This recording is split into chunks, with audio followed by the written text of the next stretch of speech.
मुंशी राम सेवक चांदपुर गांव के बड़े रईसों में गिने जाते थे। उनकी शख्सियत में एक खास ठसक थी जो रईसों के सभी गुणों से भरपूर थी। वह कचहरी में काम किया करते, मगर उन्हें कभी किसी मुकदमे की बहस करते नहीं देखा गया। उनका दफ्तर कचहरी के हैट में नीम के पेड़ के नीचे बसता था, जहां वह अपने कागज खोलकर बैठते और आसपास के लोग उन्हें मुख्तियार साहब कहकर पुकारते। चाहे बारिश हो या आंधी, मुख्तियार साहब अपनी जगह पर अडिग रहते। जब वह कचहरी से बाहर निकलते तो देहाती लोगों का हुजूम उनके पीछे चल पड़ता। गांव भर में उनकी न्यायप्रियता की चर्चा थी और लोग उन्हें अटूट विश्वास की दृष्टि से देखते। हालांकि उनकी आमदनी बहुत अधिक नहीं थी, लेकिन विधवाओं, अनाथों और वृद्धों की श्रद्धा ही उनकी असली पूंजी थी। विधवाएं अपना धन उनके पास सुरक्षित रखती और वृद्ध अपने कपूतों के डर से अपनी जमा पूंजी उन्हें सौंप देते। परंतु जो रुपया उनकी मुट्ठी में चला जाता वह फिर वापस आने का नाम न लेता। कभी कभी इस कारण मुंशी जी को भी परेशानी उठानी पड़ती, लेकिन वो कानून से डरने वालों में से नहीं थे। अदालत के मैदान में उनसे टकराना पानी में मगरमच्छ से भिड़ने जैसा था। इसी गांव में मूंगा नाम की एक विधवा ब्राह्मणी रहती थी। उसका पति पलटन में हवलदार था और युद्ध में वीरगति को प्राप्त हुआ था। सरकार ने मुआवजे के रूप में उसे 500 रुपये दिए थे। विधवा स्त्री जमाने की ठोकरों से बचने के लिए वह रकम मुंशी राम सेवक को सौंप आई और धीरे धीरे उसी से अपना निर्वाह करती रही। वर्षों तक मुंशी जी ने यह जिम्मेदारी ईमानदारी से निभाई, परंतु जब देखा कि मूंगा वृद्धावस्था के बावजूद शादी करने की इच्छा नहीं रखती तो उन्हें चिंता हुई। एक दिन उन्होंने मूंगा से पूछा, मूंगा, तुम्हें मरना है या नहीं? साफ साफ बताओ ताकि मैं अपने करने की फिक्र करूं। उस दिन मूंगा की आंखें खुली, उसकी नींद टूटी और वह सीधी मुंशी राम सेवक के पास जा पहुंची। वह क्रोध से कांप रही थी। बोली, मेरा हिसाब कर दो। हिसाब की किताब पहले ही तैयार थी। उसमें मूंगा के हिस्से की एक भी कौड़ी बाकी नहीं थी, कम से कम मुंशी जी के अनुसार। मगर मूंगा इतनी सीधी नहीं थी। उसने मुंशी जी का हाथ झटके से पकड़ा और आंखों में अंगारे भरकर बोली, मेरे 250 रुपये अभी तुम्हारे पास धरे हैं, मैं एक कौड़ी भी नहीं छोड़ूंगी। परंतु अनाथों का क्रोध वैसा ही होता है जैसे पटाखे की आवाज, जो बच्चों को तो डरा सकती है मगर असल में किसी पर असर नहीं डालती। कानून और अदालतों में उसका कोई जोर नहीं था। न वह पढ़ी लिखी थी, न ही उसे हिसाब किताब का ज्ञान था। हाँ, पंचायत पर उसे पूरा भरोसा था। पंचायत बैठी, गांव के लोग इकट्ठा हुए, लेकिन मुंशी राम सेवक से कोई भी भिड़ने की हिम्मत नहीं कर सकता था। पूरे गांव में उनकी तूती बोलती थी। उन्हें पंचों का डर भी नहीं था। वह सभा में खड़े हुए, चेहरे पर आत्मविश्वास और वाणी में चिर परिचित मिठास लिए। भाइयों, उन्होंने कहा, आप सब सत्यनारायण के भक्त हैं, कुलीन है। मैं तो आपका सेवक हूँ, आपका दास हूँ। आपकी कृपा और उदारता से ही मेरा जीवन चल रहा है। अब आप ही बताइए, क्या मैं इतना नीच हो सकता हूँ कि इस बेबस विधवा के रुपये हड़प लूं? पंचों ने एक स्वर में कहा। नहीं नहीं, आप ऐसा नहीं कर सकते, राम सेवक ने फिर गंभीर स्वर में कहा। यदि पंचों का यही विचार है कि मैंने मूंगा के पैसे दबा लिए हैं, तो मेरे पास सिर झुकाने के अलावा कोई चारा नहीं। पर मैं कोई ऐसा मोहताज भी नहीं हो कि एक अनाथ स्त्री के पैसे पर निगाह रखो। फिर पंचों ने एक स्वर में कहा, नहीं नहीं, आप ऐसे नहीं हो सकते। और पंचायत ने मुंशी जी को निर्दोष मानकर छोड़ दिया। पंचायत उठ गई। मूंगा ने गहरी सांस भरी, मानो अपनी किस्मत से समझौता कर लिया हो। उसने खुद से बुदबुदाया, अच्छा, यहां नहीं मिला इंसाफ, पर तो जाएगा कहां? अब कोई उसका दुख सुनने वाला नहीं था, न ही कोई सहारा देने वाला। वह चाहती तो परिश्रम कर सकती थी, शरीर में ताकत थी, लेकिन मन ने ठान लिया था कि अब मेहनत नहीं करनी। जिस दिन पंचायत खत्म हुई, उसी दिन उसने कसम खा ली कि वह कोई काम नहीं करेगी। अब उसकी जिंदगी का एक ही मकसद रह गया था, मुंशी राम सेवक को कोसना। उठते बैठते, सोते जागते, हर पल बस उनका नाम बड़बड़ाना। धीरे धीरे उसका दिमाग संतुलन खो बैठा। लोग उसे पगली कहने लगे। नंगे सिर, नंगे पांव, हाथ में कुल्हाड़ी लिए उस सुनसान इलाकों में भटकने लगी। उसकी झोपड़ी अब बीते दिनों की बात थी।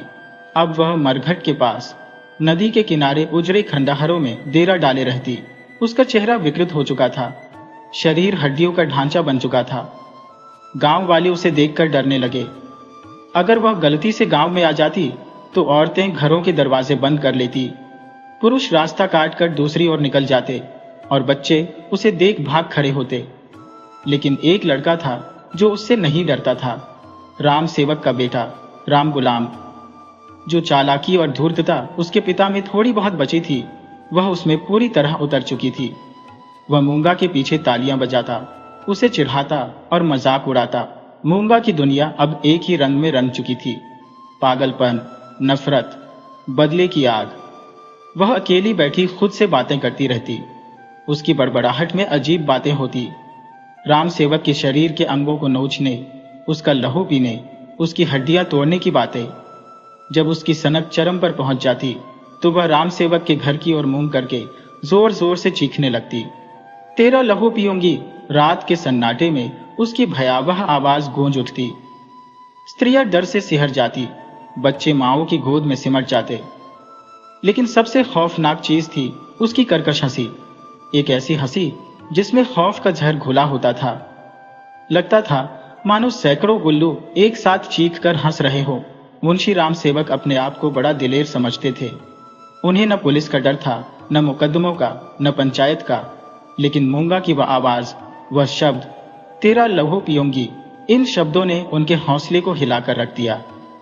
हम इंसान शायद कानून से नहीं डरते, पर ईश्वर के न्याय से बचना असंभव होता है। मुंशी जी की पत्नी समझदार और तेज दिमाग वाली थी। वह अक्सर उन्हें सही सलाह देती और उनकी बातें उतनी ही तीखी होती जितनी मुंशी जी की लेखनी। दोनों हमेशा हर काम सोच विचार कर ही करते थे। लेकिन उस रात जब मूंगा ने उनके दरवाजे पर जोर से थपथपाया और चीख कर कहा, तेरा लहू पीऊंगी, फिर वह जोर जोर से हंसने लगी तो मुंशी जी का दिल कांप उठा। वह घबराकर उठ बैठे। डर के मारे उनका शरीर थर थर कांपने लगा। मुंशी जी का दिल जोर जोर से धड़कने लगा। उन्होंने खुद को संभाला और हिम्मत जुटाकर दरवाजे के पास पहुंचे। लेकिन वहां पहुंचकर घबराहट ने फिर जकड़ लिया। उन्होंने झिझकते हुए अपनी पत्नी को जगाया। पत्नी झुंझला गई। क्या है, आधी रात को क्यों परेशान कर रही हो? मुंशी जी ने कांपती आवाज में कहा। वो बाहर खड़ी है। पत्नी चौंक कर उठ बैठी। क्या कहते हो, दरवाजे पर आ गई? हाँ, सुना तो उसकी आवाज। पत्नी मूंगा से डरती नहीं थी, लेकिन उसकी सनक से डरती थी। फिर भी उसे पूरा भरोसा था कि अगर आमने सामने बात हुई तो वह अपनी बातों से मूंगा को चुप करवा देगी। उसने आत्मविश्वास से कहा, कहो तो मैं दो दो बातें कर लूं। लेकिन मुंशी जी ने उसे मना कर दिया। वे दोनों धीरे धीरे दरवाजे के पास गए। मुंशी जी ने हिम्मत करके बाहर झांका और बोले, मूंगा, यहां क्यों बैठी हो? मूंगा ने सुना। उसकी आंखों में एक अजीब सी चमक आई। वह गुर्राकर बोली, तेरा लहू पीऊंगी। पत्नी ने झट से जवाब दिया, तेरा मुंह जला दूंगी। लेकिन मूंगा पर इसका कोई असर नहीं हुआ। वह ठहाका मारकर हंसी, एक ऐसी हंसी जिसने पत्नी की जुबान सिल दी। मुंशी जी फिर बोले, यहां से उठ जा। नहीं उठूंगी। कब तक पड़ी रहेगी? तेरा लहू पीकर उठूंगी। मुंशी जी और उनकी पत्नी अंदर चले गए और झट से दरवाजा बंद कर लिया। लेकिन अगले दिन यह खबर पूरे गांव में आग की तरह फैल गई। मूंगा ने मुंशी जी के दरवाजे पर धरना दे दिया है। गांव वालों को इसमें बड़ा मजा आने लगा। देखते ही देखते मुंशी जी के दरवाजे पर सैकड़ों लोग जमा हो गए। यह भीड़ राम गुलाम को पसंद नहीं थी। मूंगा के प्रति उसके मन में भयंकर क्रोध था। अगर उसका बस चलता तो वह उसे कुएं में धक्का दे देता। यह सोचकर ही उसके अंदर एक अजीब सी गुदगुदी हुई, लेकिन उसने किसी तरह अपनी हंसी रोक ली। फिर उसके दिमाग में एक खुराफाती विचार आया, इस जायन को यहां से हटाना ही पड़ेगा। मुंशी जी के घर में एक गाय थी। राम गुलाम ने गाय के गोबर को एक हांडी में घोला और चुपके से जाकर पूरा का पूरा मूंगा पर उड़ेल दिया। गोबर के छींटे वहां खड़े कुछ दर्शकों पर भी पड़े, जिससे भगदड़ मच गई। लोग चीखते हुए भागने लगे। अरे, यह मुंशी राम गुलाम का दरवाजा है। यह इसी तरह की खातिरदारी होती है। भागो, नहीं तो इससे भी बुरा हाल होगा। भीड़ धीरे धीरे छूटने लगी। उधर राम गुलाम अंदर जाकर ठहाके लगाकर हंसने लगा। वह तालियां बजा बजाकर खुशी मना रहा था। मुंशी जी ने जब बेटे की इस तरकीब को देखा तो वे भी खुश हो गए। उन्होंने राम गुलाम की पीठ ठोकी और गर्व से मुस्कुराए। लेकिन मूंगा वहीं बैठी रही, गोबर से सनी, अपमान में डूबी, पर अडिग। उसने कुछ नहीं कहा, उसने कुछ नहीं खाया। वह बस चुपचाप बैठी रही।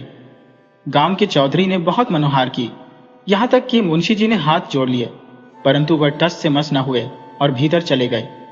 वे मानते थे कि भूख आखिरकार रूठे हुए को मना ही लेती है, लेकिन मूंगा, उसने ये रात भी बिना दाना पानी के काट दी।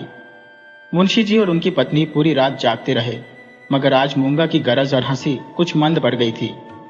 घर वालों ने समझा कि अब वह मान गई होगी, परंतु जैसे ही सुबह हुई और दरवाजा खोला तो देखा वह अचेत पड़ी थी। उसके मुंह पर मक्खियां भिनभिना रही थी। मूंगा के प्राण पखेरु उड़ चुके थे। वह इसी चौखट पर मरने आई थी जिसने उसकी पूरी जिंदगी की पूंजी छीन ली थी। उसने अपनी जान तक उसी दरवाजे पर सौंप दी, यहां तक कि अपने मृत शरीर की मिट्टी भी उसे अर्पित कर दी। धन से कितना प्रेम होता है, कभी कभी अपनी जान से भी अधिक, खासकर बुढ़ापे में। यह कहना व्यर्थ होगा कि इस घटना से गांव में कैसी हलचल मची होगी और मुंशी राम सेवक किस हद तक अपमानित हुए। एक छोटे से गांव में ऐसी असाधारण घटना हुई तो जितनी हलचल संभव थी उससे कहीं अधिक उठ खड़ी हुई।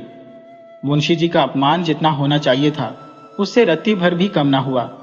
अब उनकी इज्जत जाती रही। गांव का कोई भी आदमी उनके हाथ से पानी नहीं पीता था, कोई उनकी हजामत नहीं करता और न ही उनके लिए पानी भरता। ब्रह्म हत्या के दंड से भी अधिक कठोर और अपमानजनक सजा थी यह। मूंगा ये सब जानती थी, इसीलिए वह इसी चौखट पर आई थी। वह जानती थी कि मैं जीते जी इसका कुछ नहीं बिगाड़ सकती, परंतु मरकर जरूर कर सकती हो। मुंशी राम सेवक कानून के जानकार थे, उन पर कोई कानूनी दोष नहीं लगा, लेकिन गांव वालों ने उन्हें अपने नियमों से दंडित किया। अब उनके घर का पानी कोई नहीं भरता, कोई उनकी हजामत नहीं बनाता, धोबी उनके कपड़े नहीं धोता। मगर इन सब से अब मुंशी राम सेवक को कोई फर्क नहीं पड़ता था। अब तो उनकी ही छाया उन्हें डराने लगी थी। एक रात घर का बाहरी दरवाजा खुला रह गया, पर किसी की हिम्मत नहीं हुई कि जाकर उसे बंद कर दे। बड़ी मुश्किल से मुंशी राम सेवक उठे और दरवाजा बंद किया, लेकिन अब उनकी आंखों में मूंगा समा चुकी थी। अपनी ही परछाई में उन्हें मूंगा का अक्स दिखता। घर के अंधेरे कोने में भी वह बैठी नजर आती, मान ठहरी हुई, पर सब कुछ कहती हुई। वह हड्डियों का ढांचा, बिखरे हुए बाल, वही पागलपन, वही डरावनी आंखें, मूंगा हर रात उन्हें दिखती। अब यह उनका रोज का नियम बन गया था। किसी को नींद नहीं आती, वे आपस में बातें करते, कहानियां सुनाते और इस तरह रात काटते। मुंशी जी अपने फौजदारी के मुकदमों के किस्से सुनाया करते, पर जैसे ही जरा सी भी आहट होती तीनों चौंक कर खड़े हो जाते। और फिर वही धीमी गहरी आवाज धरती के भीतर से आती हुई, तेरा लहू पीऊंगी, एक रात की बात है। मुंशी जी की पत्नी नींद से हड़बड़ाकर उठ बैठी। उनकी आंखों में भय समाया हुआ था। सामने लाल आंखों वाली, नुकीले दांतों वाली मूंगा उनकी छाती पर बैठी जान पड़ती थी। वह चीखती हुई आंगन में भागी और अचानक धरती पर चित गिर पड़ी। उसका पूरा शरीर पसीने से भीग चुका था। मुंशी जी दौड़े आए। उन्होंने देखा उनकी पत्नी जमीन पर हाथ पांव पटक रही थी। वे उसे उठाकर भीतर ले गए, मगर उस रात उसकी आंखें खुली ही नहीं। सुबह होते होते उसे तेज पांच ज्वर चढ़ आया। उसका बदन तप रहा था, चेहरा लाल हो गया था। और फिर जब पूरी दुनिया सो रही थी, जब सन्नाटा पसरा हुआ था, उसी रात उनकी पत्नी ने दम तोड़ दिया। मूंगा के डर ने उसकी जान ले ली। जब तक मूंगा जीवित थी वह हमेशा मुंशी जी की पत्नी से डरती रही। पगली थी पर सामने कभी नहीं आई, मगर मरकर उसने बदला ले लिया। अपनी जान देकर उसने मुंशी जी की पत्नी की जान भी छीन ली। भय में बहुत शक्ति होती है। रात बीत गई, दिन चढ़ आया, पर कोई नहीं आया। मुंशी जी की पत्नी की लाश अब भी वहीं पड़ी थी। गांव का कोई भी आदमी उसे उठाने के लिए तैयार नहीं था। मुंशी जी घर घर गए, गिड़गिड़ाए, पर कोई बाहर नहीं निकला। भला हत्यारे के दरवाजे पर कौन आता? अब मुंशी एक जी का दबदबा, उनका रसूख सब धरा रह गया। हर तरफ से हार कर वे अपने घर लौट आए। उनकी आंखों के सामने उनकी पत्नी की निश्चल देह पड़ी थी। अब कौन थी जो इतनी सुयोग्य और मीठे बोल बोलने वाली थी? कौन थी जो बहस करती, तर्क देती, उन्हें जवाब देती? अब कोई नहीं था। लेन देन का हिसाब अब कौन इतनी बारीकी से रखेगा? किसकी कड़ी आवाज तगादेदारों के सीने में तीर की तरह चुभेगी? यह नुकसान अब कभी पूरा नहीं हो सकता। अगले दिन मुंशी जी अपनी पत्नी की लाश को एक ठेले गाड़ी पर रखकर गंगा जी की ओर चल दिए। उनके साथ केवल 2 लोग थे, एक वे स्वयं और दूसरे उनके पुत्र राम गुलाम। गांव में यह बेइज्जती भी मूंगा की लाश उठाने से कम न थी। मूंगा ने उनकी पत्नी की जान लेकर भी मुंशी जी का पीछा नहीं छोड़ा। अब हर घड़ी हर पल मूंगा की छवि उनके जीवन में समाई रहती। वे अकेले कैदी की तरह दिन काटते रहे। 10, 12, फिर 14 दिन बीत गए। 14वें दिन मुंशी जी ने अपने कपड़े बदले, बिस्तर समेटा और कचहरी की ओर चल पड़े। आज उनका चेहरा कुछ बुझा बुझा था, मगर मन में यह तसल्ली थी कि वहां उनके मुवक्किल होंगे जो उन्हें सांत्वना देंगे, उनकी पत्नी के मातम में 2 आंसू बहाएंगे। फिर धीरे धीरे कामकाज फिर से पटरी पर आ जाएगा। बेनामे रहनामे सौदेबाजी सब कुछ वैसा ही चलने लगेगा और शाम को हल्की सुरूर में डूबी गपशप के साथ जिंदगी फिर से बहाल होगी। उनकी आंखों के सामने 20 और 25 साल पहले की अनेक बातें घूमने लगी। उन दिनों कचहरी में नसारे हुसैन, शहजाद हुसैन और मोहम्मद जाफर बद्दे रुतबे वाले माने जाते थे। न तो वकीलों की चहल पहल थी, न ही उनके मुवक्किलों की भीड़। बस्ता खोलकर वे घंटों बैठे रहे, मगर कोई पास तक नहीं आया। किसी ने यह तक न पूछा, कैसे हैं मुंशी जी? वो लोग भी नहीं आए जिनके परिवारों से उनका पीढ़ियों का नाता था। पुराने मुवक्किल तक उन्हें देखकर मुंह फेर कर निकल जाते, जैसे कभी पहचान ही न थी। पूरा दिन कचहरी में भटकने के बाद वे भारी कदमों से अपने घर लौट चले। निराशा और चिंता उनके चेहरे पर गहरी लकीरों की तरह उभर आई थी और जैसे जैसे घर नजदीक आता गया, मूंगा की छवि और स्पष्ट होती गई। उसकी हंसी, उसकी आंखें, उसकी छाया, यह सिलसिला कई दिनों तक चलता रहा। लोग उन्हें कचहरी जाते देखते और फिर निराश, थके हारे लौटते हुए, पर फिर एक दिन वे दिखना ही बंद हो गए। महीनों तक गांव वालों को पता चला कि मुंशी राम सेवक बद्रीनाथ चले गए हैं। समय बीतता गया और फिर एक दिन गांव में एक साधु आ पहुंचा। भभूत से लिपटा शरीर, लंबी लंबी जटाएं, हाथ में कमंडल, लेकिन उसका चेहरा, वह तो मुंशी राम सेवक से हूबहू मिलता था। बोलचाल में भी ज्यादा फर्क नहीं था। गांव में कानाफूसी शुरू हो गई। यह साधु कोई और नहीं, मुंशी राम सेवक ही है। साधु एक पेड़ के नीचे धूनी रमाए बैठा रहा और उसी रात मुंशी राम सेवक के पुराने घर से धुआं उठने लगा। पहले धुआं, फिर ज्वाला और फिर लपटें भड़क उठी। गांव के सैकड़ों लोग दौड़ पड़े, लेकिन आग बुझाने नहीं, तमाशा देखने। कुछ का मानना था कि यह साधु कोई और नहीं, खुद मुंशी राम सेवक थे, जिन्होंने अपने ही घर में आत्मदाह कर लिया था। उधर राम गुलाम मुंशी जी के गायब होने के बाद अपने मामा के यहाँ चला गया। कुछ दिन तो ठीक रहा, लेकिन उसकी हरकतें वहां किसी को पसंद नहीं आई और फिर एक दिन उसने किसी के खेत से मोल चुराने की हिमाकत कर दी। खेत के मालिक ने 2-4 लट्ठ जमाए, मगर यह मार उसे सुधारने के बजाय और बिगाड़ गई। रात के अंधेरे में उसने गुस्से में किसान के खलिहान में आग लगा दी। देखते ही देखते पूरा खलिहान जलकर राख हो गया। हजारों रुपए का नुकसान। पुलिस ने तहकीकात की और राम गुलाम को पकड़ लिया, लेकिन वह नाबालिग था, इसलिए उसे बाल सुधार गृह भेज दिया गया। एक गरीब ब्राह्मणी मूंगा की हाय, उसकी बदुआ ने मुंशी जी और उनके पूरे खानदान को तबाह कर दिया।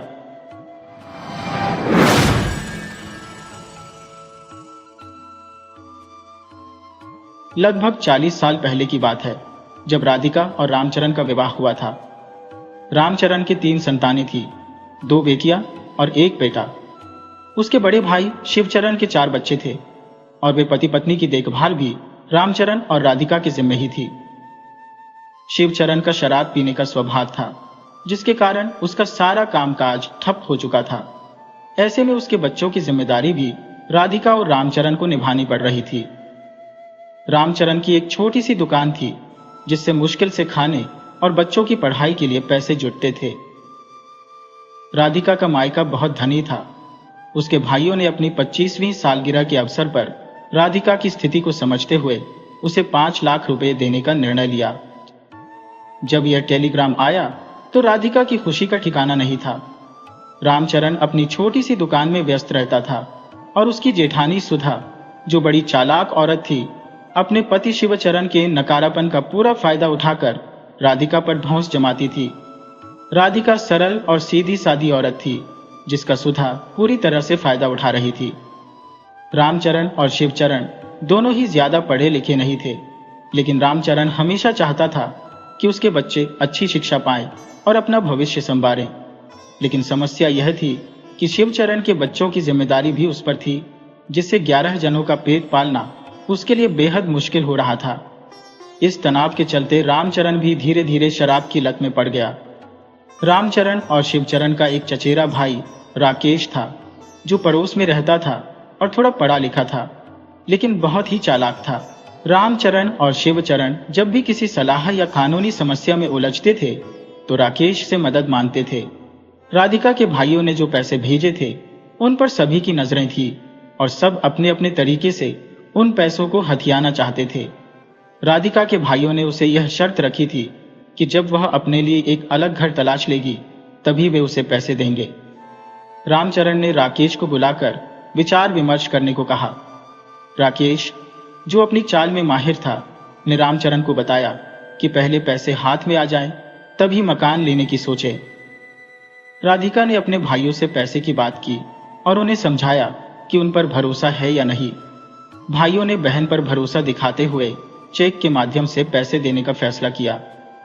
राधिका का कोई बैंक खाता नहीं था, तो राकेश ने उसके नाम पर खाता खुलवाया और उसमें 65 रुपये जमा कर दिए। ये सुनकर राधिका बहुत खुश हुई, लेकिन सुधा की ईर्ष्या बढ़ गई।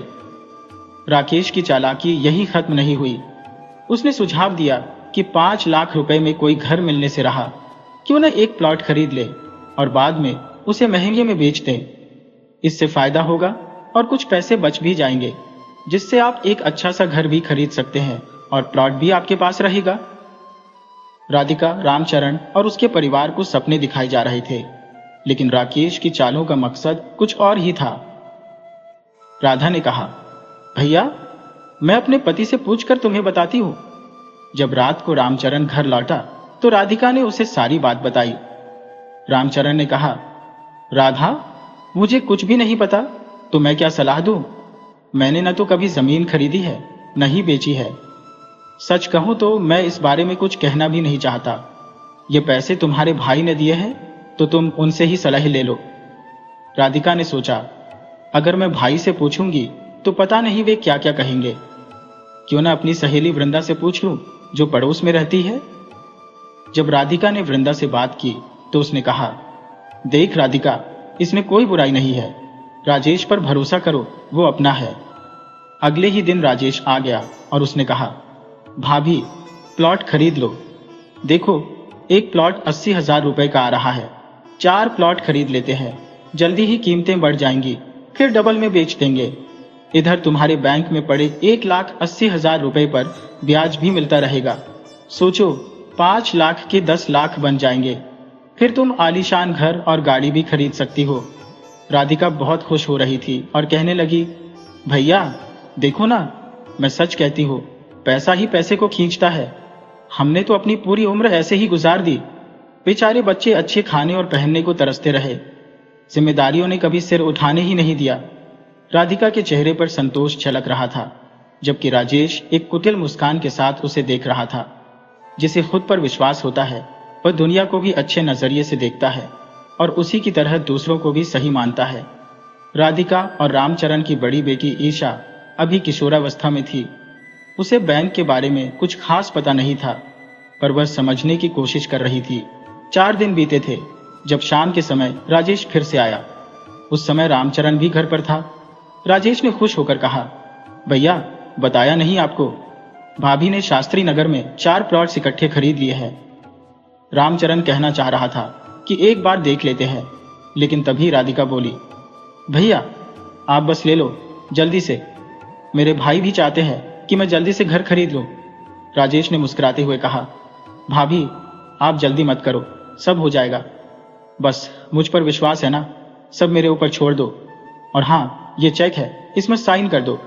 राधिका ने देखा कि चेक खाली था तो उसने पूछा, भैया इसमें कुछ भरा नहीं है? राजेश ने थोड़ी नाराजगी दिखाते हुए कहा, बस इतना ही भरोसा है अपने देवर पर। राधिका थोड़ी परेशान हो गई, लेकिन उसे कुछ बुरा होने का आभास हो रहा था। फिर भी उसने साइन कर दिए और चेकबुक राजेश को दे दी। राजेश बोला, नहीं भाभी, एक नहीं 4-5 साइन कर दो। अगर एक लाइन मैच नहीं की तो दूसरी काम आ जाएगी, नहीं तो बैंक के कई चक्कर लगाने पड़ते हैं। इसके बाद कई दिन बीत गए और राजेश राधिका को दिखाई नहीं दिया। जब राधिका ने उसकी पत्नी बीना से पूछा तो उसने बताया कि राजेश आजकल बहुत व्यस्त हो गया है, घर भी देर से आता है और सुबह जल्दी चला जाता है।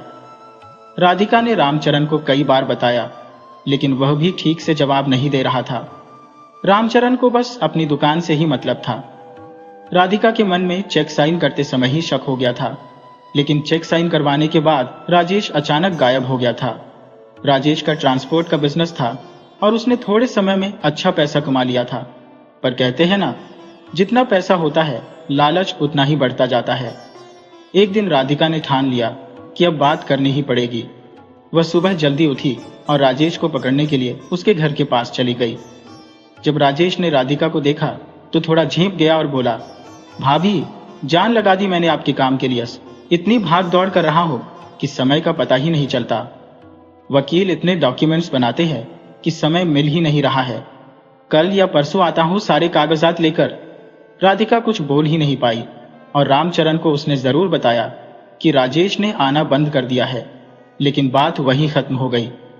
5 दिन बाद राजेश फिर आया और बोला, भाभी, आपका काम हो रहा है, बस आपको कुछ दस्तावेजों पर हस्ताक्षर करने होंगे। उसने कागजों का एक पुलिंदा हाथ में पकड़ा हुआ था और टेबल पर कुछ भी नहीं रखा था, लेकिन इस बार राधिका सतर्क थी। उसने ध्यान से देखा तो पाया कि ये पावर ऑफ अटॉर्नी के दस्तावेज थे। राधिका ने हैरानी से पूछा, देवर जी, ये कागज क्यों तैयार करवाए हैं? राजेश तुरंत बोला, भाभी, ये आपकी सहूलियत के लिए है, नहीं तो आपको रोज दफ्तर के चक्कर लगाने पड़ेंगे। राधिका ज्यादा पढ़ी लिखी नहीं थी, लेकिन उसने बहुत कुछ सुना हुआ था। उसे शक तो हो रहा था, मगर खुलकर इजहार नहीं कर सकती थी। आखिरकार रिश्तेदार था, भगवान का नाम लेकर उसने दस्तावेजों पर हस्ताक्षर कर दिए। राजेश की आंखों में चमक आ गई। उस दिन उसने राधिका से मीठी मीठी बातें की और भविष्य के सुनहरे सपने दिखाकर चला गया, ये कहता हुआ कि भाभी, काम जल्दी हो जाएगा। राधिका रोज भगवान से प्रार्थना करती रहती और देखते ही देखते 10 दिन बीत गए। राजेश का कुछ अता पता नहीं था। एक दिन राधिका ने अपनी जेठानी सुधा से कहा, दीदी, आज मैं चाहे कुछ भी हो जाए राजेश भैया के घर जाऊंगी। शाम होते ही उसने खाना तैयार कर दिया और बच्चों से कहा, देखो, मैं राजेश के घर जा रही हूं, थोड़ी देर हो जाएगी, तुम लोग बचे हुए काम निपटा लेना। राधिका जब बीना के घर पहुंची तो बीना ने दरवाजा खोला। बीना, जो राजेश की पत्नी थी, राधिका को देखकर थोड़ा अचंभित हुई, लेकिन फिर प्रणाम करके उसे ड्राइंग रूम में बैठाया। राधिका का आना बीना को थोड़ा असहज लग रहा था। उसके बच्चे खाना खाकर सो चुके थे। बीना ने चाय बनाकर नमकीन के साथ टेबल पर रख दी। राधिका चाय की चुस्कियों के साथ इधर उधर की बातें करती रही, लेकिन उसका ध्यान कहीं और था। जैसे ही राजेश घर के अंदर आया और उसने राधिका को देखा, वह चौंक गया। हाथ मुंह धोकर वह राधिका के सामने आकर बैठ गया। राधिका ने बिना किसी भूमिका के सीधे पूछा, भैया, क्या विचार है? कहाँ है वो प्लॉट? कितने में मिले हैं? क्यों कुछ नहीं बता रहे आप? आप जानते हैं, वैसे भाई ने पैसे दिए हैं, मेरा और उनके नाम का सवाल है। जो भी करना है जल्दी करो राजेश भैया, मुझे आप पर भरोसा है, मेरा नाम खराब मत करना। राजेश तुरंत ही पलट गया और बोला, भाभी, इन कामों में देर लगती है और आपको मुझ पर विश्वास ही नहीं रहा। बेशक आप ये काम किसी और को दे दो, आज मैं सारे पेपर लाकर दे देता हूं। राधिका को उसका रवैया बहुत बुरा लगा, लेकिन वह मजबूर थी। किस पर भरोसा करती? वह चुपचाप घर आ गई और आकर खूब रोई। उसे यह चिंता खाई जा रही थी कि मकान मिले या न मिले, लेकिन मायके में उसका नाम खराब ना हो। भाइयों और भाभियों के सामने उसे बहुत बुरा लग रहा था। उसने रामचरण को भी कुछ नहीं बताया और बिना खाना खाए सो गई। राधिका की चिंता बढ़ती जा रही थी और आजकल उसे नींद भी नहीं आ रही थी। उसने अपने कम पढ़े लिखे होने का भी बहुत दुख महसूस किया। हालात हमेशा उसके खिलाफ ही रहे थे। उसकी जेठानी सुधा, जो खुद को बड़ी समझती थी, मन ही मन खुश थी। सुधा का बड़ा बेटा कॉलेज में आ गया था और वह सोच रही थी कि 2 साल और राधिका यहाँ ना जाए फिर चाहे कुछ भी हो, वह खुद ही अलग हो जाएगी। सुबह जब राधिका उठी तो उसका सिर बहुत भारी हो रहा था। उसकी तबीयत खराब हो गई थी। रामचरण तो दुकान पर चला गया था, इसलिए राधिका की बड़ी बेटी उसे डॉक्टर के पास ले गई। डॉक्टर ने ब्लड प्रेशर चेक किया तो पाया कि उसका ब्लड प्रेशर बढ़ा हुआ था। दवाई लेकर वे घर लौट आई। कई दिन बीत गए। राधिका बीमार ही रही और राजेश का कोई अता पता नहीं था। राधिका की छोटी बेटी श्री और बेटा सोया माँ की हालत देखकर परेशान और चिंतित थे। बड़ी बेटी ईशा जैसे तैसे खाना बना देती थी। सुधा ऊपर से ऊपर सहानुभूति दिखाती, लेकिन कभी पूछती नहीं थी कि वह मदद के लिए किसी को भेजे। हालांकि दोनों घर रामचरण ही चला रहा था, फिर भी सुधा ने राधिका की कोई मदद नहीं की। अंदर ही अंदर राधिका को राजेश के बर्ताव और पैसे को लेकर बहुत चिंता सता रही थी। जब रामचरण घर आया तो राधिका ने रोते हुए कहा, देखिए जी, कृपया करके राजेश से मिलिए, मैं हाथ जोड़ती हूँ। रामचरण ने राधिका का ढांढस बंधाया और वादा किया कि वह राजेश के घर जाएगा। अगले दिन रामचरण राजेश के घर गया। घंटी की आवाज सुनकर बीना ने गेट खोला। रामचरण को देखकर वह सहम गई और एक तरफ खड़ी हो गई। जब रामचरण घर में दाखिल हुआ तो उसने देखा कि राजेश के बच्चे टीवी में मग्न थे। राजेश के चेहरे पर चिंता साफ झलक रही थी, मानो कुछ बड़ा मसला हो। पहले जब पैसे नहीं मिले थे तब उसका मुंह बंद नहीं होता था। अब उसने ठंडी आवाज में कहा, भैया, प्लॉट के लिए थोड़ा समय देना होगा, अभी कुछ नहीं मिलेगा। आप और भाभी क्यों मुझे चोर बनाने पर तुले हैं? आपको मेरी नीयत पर शक क्यों हो रहा है? रामचरण अपमानित महसूस करने लगा और बोला, भैया देख लो, हम इतने पढ़े लिखे नहीं हैं, हमें तो बस आप पर भरोसा था। वह चुपचाप वापस घर आ गया। राधिका और रामचरण चिंतित थे। राधिका की तो नींद भी उड़ चुकी थी। राजेश के बर्ताव और पैसे की चिंता ने उसे खा लिया था। अगले दिन रामचरण ने अपनी परेशानी एक दोस्त से साझा की, जिसने बताया कि एक अच्छा प्लॉट हाथ में है और कीमत भी मुनासिब है। रात को घर आकर जब रामचरण ने राधिका को सारी बात बताई तो दोनों ने तय किया कि कल प्लॉट देखने जाएंगे। बैंक में जो रकम जमा है उससे खरीद लेंगे। राजेश जब पैसे देगा तब मकान बनवा लेंगे। प्लॉट सही मायनों में एक अच्छी जगह पर था और दोनों को पसंद आ गया। रात को घर लौटकर रामचरण ने कहा कि राजेश से पासबुक और चेकबुक दोनों ले आए। अगले दिन राधिका ने ईसा की मदद से चेक भरा और बैंक चली गई। चेक 60,000 रुपए का था। राधिका काउंटर पर इंतजार करती रही। उसकी बेचैनी बढ़ती जा रही थी। जब उसकी बारी आई तो काउंटर पर बैठे आदमी ने राधिका को देखा और बोला, क्या ये आपका अकाउंट है? राधिका ने सिर हिला दिया। वही आदमी बोला, मैडम, आपके अकाउंट में सिर्फ 65 रुपए हैं। आप 60,000 रुपए का चेक लाई हैं। राधिका यह सुनकर वहीं गिरते गिरते बची। किसी तरह वह आंटू करके घर पहुंची। ईसा ने दरवाजा खोला, मां को बिठाया और पानी लाकर दिया। ईसा ने डरते हुए पूछा, क्या हुआ मां? राधिका ने कुछ नहीं कहा, बस रोने लगी। ईसा ने जल्दी से सुधा को बुलाया और कहा, ताई जल्दी चलो, मां को कुछ हो गया है। सुधा को समझ नहीं आ रहा था कि राधिका कहाँ गई थी। उसने पूछा, किसी ने छीन ली है क्या पैसे? यह सुनकर राधिका और जोर से रोने लगी और बोली, पैसे होते तो कोई छीनता, जब खाते में बस 65 रुपये ही हैं तो क्या छीनेंगे? राजेश ने हमें कहीं का नहीं छोड़ा। ईसा ये सब सुनकर हैरान रह गई। उसने मां से पूछा, मां सच सच बताओ, हुआ क्या है? राधिका ने रोते रोते कहा, राजेश ने लूट लिया, सारे पैसे ले गया। मेरे खाते में सिर्फ 65 रुपए बचे हैं। 5 लाख रुपए ले गया। अब मैं भाई को क्या मुंह दिखाऊंगी? मैं तो बर्बाद हो गई। सुधा ने राधिका को चुप कराने की कोशिश की, लेकिन मन ही मन वह खुश थी। उसने सोचा, अच्छा हुआ जो राधिका अब नहीं जाएगी। राधिका रोते रोते वहीं सो गई। ईसा अपने पापा का इंतजार करने लगी। उसने भाइयों को खाना खिलाया और सुला दिया। शाम को जब रामचरण घर आए तो राधिका ने रोते हुए सारी बात बताई। रामचरण इतना सीधा था कि कुछ कहने लायक नहीं था। उसे लगा कि अब सारा दोष उसी पर आएगा। ससुराल वाले यही कहेंगे कि मैंने ही 5 लाख रुपए गलत आदमी को दे दिए। 5 लाख की रकम उस जमाने में आज के 50 लाख के बराबर थी। राजेश ने इतनी बड़ी रकम खाकर भी मासूमियत से बर्ताव किया, मानो कुछ हुआ ही नहीं। राधिका और रामचरण की स्थिति अब एकदम असहाय हो गई थी। रात को संदेश भिजवाया गया कि मामला गंभीर हो चुका है। राजेश को दोनों से गुस्सा तो था, पर उसे समझ नहीं आ रहा था कि इस समस्या का हल कैसे निकाले। शाम को जब सबने राजेश को बुलाया तो वह गायब था, लेकिन सुबह जब वह आया तो उसने ऐसे बर्ताव किया जैसे कुछ हुआ ही नहीं। रामचरण से बात करते हुए वह बोला, भैया सवेरे क्यों बुला लिया, क्या मसला है? रामचरण ने अपनी नाराजगी दबाते हुए खुद को संयमित रखा और बोला, राजेश, कल राधा बैंक गई थी, वहां उसका अकाउंट पूरी तरह खाली निकला। ये कैसे मुमकिन है? तुमने 3,20,000 रुपए निकलवाए थे, वो भी राधा से पूछकर चेक साइन करके। बाकी के पैसे कहाँ गए? अकाउंट खाली कैसे हो गया? रामचरण की बात सुनकर राजेश का चेहरा एकदम सपाट और भावशून्य हो गया। बेफिक्र अंदाज में वह बोला, मुझे जरूरत थी तो निकलवा लिए, मैं जल्द ही पैसे वापस बैंक में जमा कर दूंगा। उसकी बात खत्म होने से पहले ही रामचरण का गुस्सा चरम पर पहुंच गया। वह चिल्लाकर बोला, तूने ये करने से पहले एक बार भी पूछना जरूरी नहीं समझा? राजेश ने बेपरवाही से जवाब दिया, अरे भैया, आप तो बात का बतंगर बना रहे हो, कह दिया ना मैं चुका दूंगा।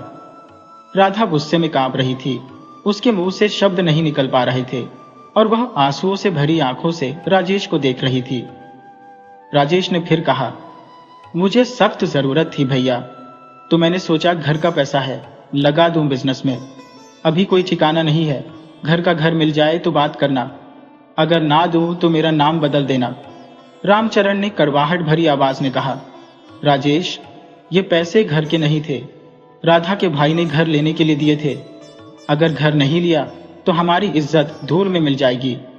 राजेश ने उसकी बात काटते हुए कहा, भैया, आप लोगों को घर मिल जाए तो मैं पैसे दे दूंगा, अब भी मुझे जाना है। रामचरण ने कहा, राजेश, हमने एक प्लॉट देखा है 60,000 में, अभी वो पैसे दे दो और बाकी बैंक में जमा करा दो, और जो प्लॉट तुमने खरीदा है उसे बेचकर 3,20,000 वापस करो, मुझे कोई झगड़ा नहीं चाहिए। राजेश ने खींचते हुए कहा, अरे झगड़ा आप कर रहे हो, क्या छोटे भाई का इतना भी हक नहीं है? आप तो पूरा परिवार संभाल कर बैठे हो और मैंने थोड़े से पैसे क्या ले लिए, आप गुस्सा कर रहे हो। राजेश की बातों में जरा भी पछतावा नहीं था। उसने कहा, राधा भाभी, सब लौटा दूंगा, दिल बड़ा करिए, और मुस्कुराकर जाने लगा। राधा को उसकी शक्ल देखना भी अब नागवार लगने लगा था। रामचरण ने सोचा, अब क्या करें, कैसे इस आदमी से पैसे निकलवाएं? केस भी नहीं कर सकते और कोई पुख्ता सबूत भी नहीं है। अंदाजा भी नहीं था कि यह हमारे साथ ऐसा धोखा करेगा। पैसों की भूख इंसान को जानवर बना देती है। अब राजेश ने उनके साथ धोखा कर दिया था। राधा के हौसले पस्त हो चुके थे। उसके मायके के भाइयों का गुस्सा और भाभियों के ताने उसे अंदर से तोड़ रहे थे। उसके सपने चूर चूर हो रहे थे। वह खुद को जमीन में धंसता महसूस कर रही थी। अगले दिन राजेश ने 1,000 रुपये भेजे और कहा, अभी तो इतना ही दे सकता हूं। राधा ने सोचा, क्या राजेश ऐसे ही 10-20 हजार करके देगा? इससे तो थोड़ी उम्मीद भी बेमानी है। उसने सोचा, क्या एडवांस रोक ले? थोड़ी उम्मीद उसने बांधी और अगले दिन प्रॉपर्टी ब्रोकर से मिली। उसने प्लॉट के एडवांस देने की बात कही। सब कुछ सही हो रहा था, लेकिन ब्रोकर ने कहा, बचे हुए 40,000 एक महीने में देने होंगे, नहीं तो एडवांस रद्द हो जाएगा। राधा ने 1 महीने का वक्त मांगा और राजेश से कहा, बस पैसे दे दे ताकि हम अपना छोटा सा घर बना सकें। राजेश ने दिलासा दिया कि वह जल्द पैसे दे देगा। 1 महीना बीत गया, लेकिन राजेश का कोई अता पता नहीं था। राधा ने फिर फोन किया और उसने वही जवाब दिया, मैंने तो पहले ही कहा था, शायद कल आ जाऊं। राधिका के दिल में बेचैनी और चिंता का घना बादल छाया हुआ था। जब भाई का फोन आया तो उसका दिल घबराने लगा। भाई ने सीधे सवाल किया, राधिका, घर का क्या हुआ? मुझे लग रहा है कि तुम लोग घर नहीं खरीदने वाले, बस पैसे हड़पने का इरादा है। राधिका ने जवाब दिया, नहीं भैया, ऐसा मत कहो, हम बहुत कोशिश कर रहे हैं, जैसे ही अच्छा घर मिलेगा खरीद लेंगे।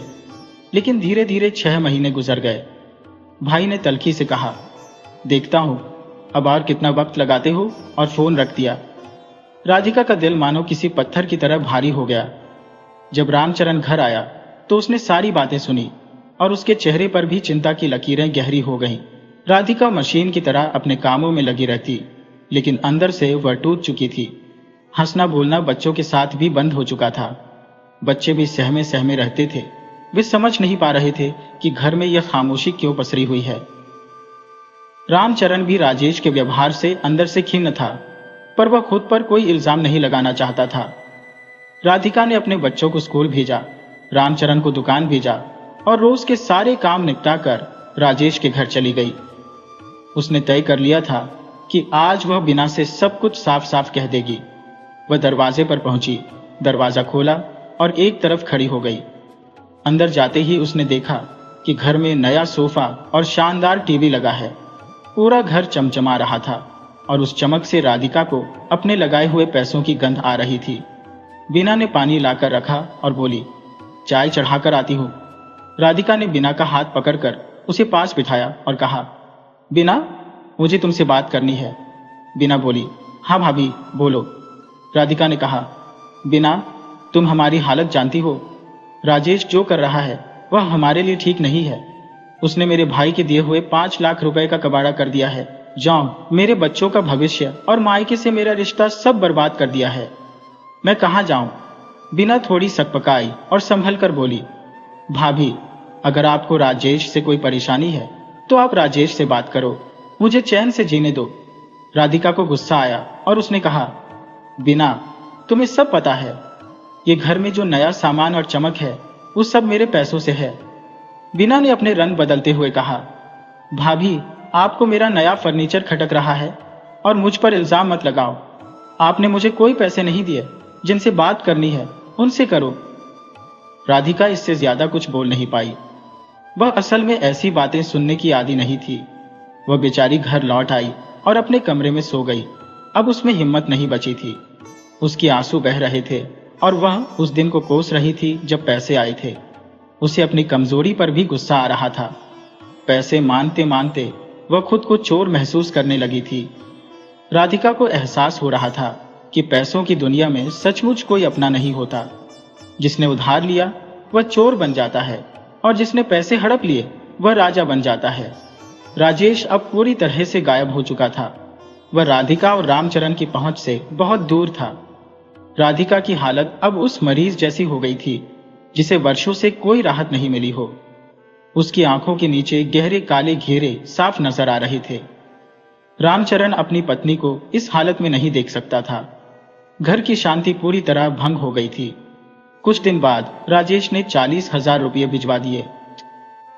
रामचरण और राधिका ने जाकर प्लॉट की कार्रवाई शुरू कर दी। सारी कागजात तैयार होने में 4 दिन लग गए। दस्तावेजों पर हस्ताक्षर हो गए और प्लॉट के कागजात उनके हाथ में आ गए। थोड़ी खुशी पति पत्नी के चेहरों पर लौट आई, लेकिन अब उनका मकसद सिर्फ घर बनाना रह गया था। किसी भी तरह उन्हें राजेश से और पैसे मिलने चाहिए थे।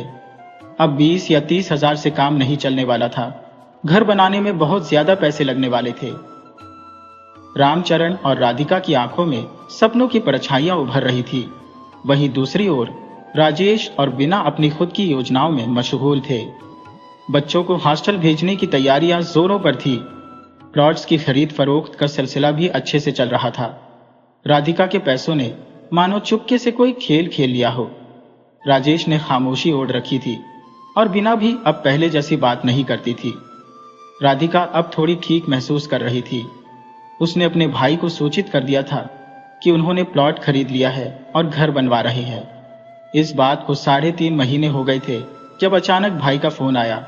उन्होंने कहा, अब कब बनाओगे घर? बारिश से पहले छत डालवा लो, नहीं तो बाद में मुश्किल होगी। राजेश को बुलावा भेजा गया। वह आया तो सही, मगर ठीक से बात नहीं की, मुंह फुलाए बैठा रहा। रामचरण ने बात शुरू की, अब हमें घर बनवाना है राजेश, पैसे बताओ किस तरह दोगे? सामान ऑर्डर करना है, मिस्त्रियों से बात हो गई है, बारिश से पहले छत डाल देंगे। राजेश ने रामचरण को हाथ से रोकते हुए कहा, अरे मैंने 60,000 रुपये तो दिए हैं, और कितने चाहिए? राधिका ने सीधा सवाल किया। देखो राजेश, मुझे सारे पैसे वापस चाहिए जो तुमने बैंक से निकाले और जो प्लॉट खरीदने के बहाने लिए थे। राजेश ने बेशर्मी से कहा, मैं हर महीने 20,000 रुपये दूंगा, इससे ज्यादा नहीं। राधिका की आवाज तेज हो गई, क्या हम तुमसे भीख मांग रहे हैं? नहीं, हम अपने हक का पैसा मांग रहे हैं, तुम्हें शर्म आनी चाहिए। राधिका की हिम्मत जवाब दे गई। वह खड़ी भी नहीं हो पाई और बेहोश होकर गिर पड़ी। सब उसे संभालते रहे, लेकिन राजेश को कोई परवाह नहीं थी। उसे मौका मिला और वह वहां से निकल गया। राधिका को उसकी बेटी ईशा और रामचरण अस्पताल ले गए। डॉक्टर ने उसे भर्ती कर लिया। ईशा बहुत रोई अपनी मां को ऐसी हालत में देखकर। रामचरण भी बहुत परेशान था। उसने ईशा से कहा, चुप हो जा, लेकिन वह खुद भी अंदर से टूट चुका था। सारे टेस्ट कराए गए। रिपोर्ट में हाई शुगर और हाई ब्लड प्रेशर निकला, जिसने किडनी पर भी असर किया था। रामचरण के पैरों तले मानो जमीन खिसक गई। राधिका के इलाज के लिए पैसों की सख्त जरूरत पड़ने लगी। ईशा को घर भेज दिया गया और रामचरण अकेला अस्पताल में रहने लगा। अगले दिन सुबह सवेरे सुधा भी आकर मिल गई। पिता को चिंता में देख ईशा की हालत खराब हो गई। उसे समझ नहीं आ रहा था कि ये वक्त कैसे निकलेगा। दूसरे दिन शाम को देर से घर लौटकर ईशा सीधे राजेश के घर गई। उसने बिना से कहा, चाची, मुझे चाचा से कहो कि कुछ पैसे दे दे, मम्मी की हालत बहुत खराब है। बिना बोली, मैं कुछ नहीं बोलूंगी, तुम खुद ही बात कर लो। राजेश अब खुशहाल जिंदगी जी रहा था। घर में एयर कंडीशन भी लगवा लिया था। ईशा को देखकर उसने खिसियानी सी हंसी हंसते हुए कहा, अरे बेटा, कैसी हो? मम्मी ठीक है? कुछ चाहिए तो बताना। ईशा ने आंसू भरी आंखों से कहा, चाचा, आपसे विनती है, हमारे पैसों में से कुछ दे दो, बहुत जरूरत है। राजेश ने थोड़ी देर बाद कहा, ठीक है, इंतजाम करता हूं, और अगले दिन हॉस्पिटल जाने से पहले 20,000 रुपये दे गया। साथ ही कहा, इस महीने के पैसे आ गए हैं तो आपको बता देना। ईशा की आंखों में आंसू आ गए, लेकिन उसने उन्हें दबा लिया और घर लौट आई। रामचरण ने जब पैसों का इंतजाम देखा तो मम्मी के इलाज की व्यवस्था करवाई। उसने ईशा से सब कुछ पूछा, लेकिन ईशा ने राजेश की बातें छिपा ली।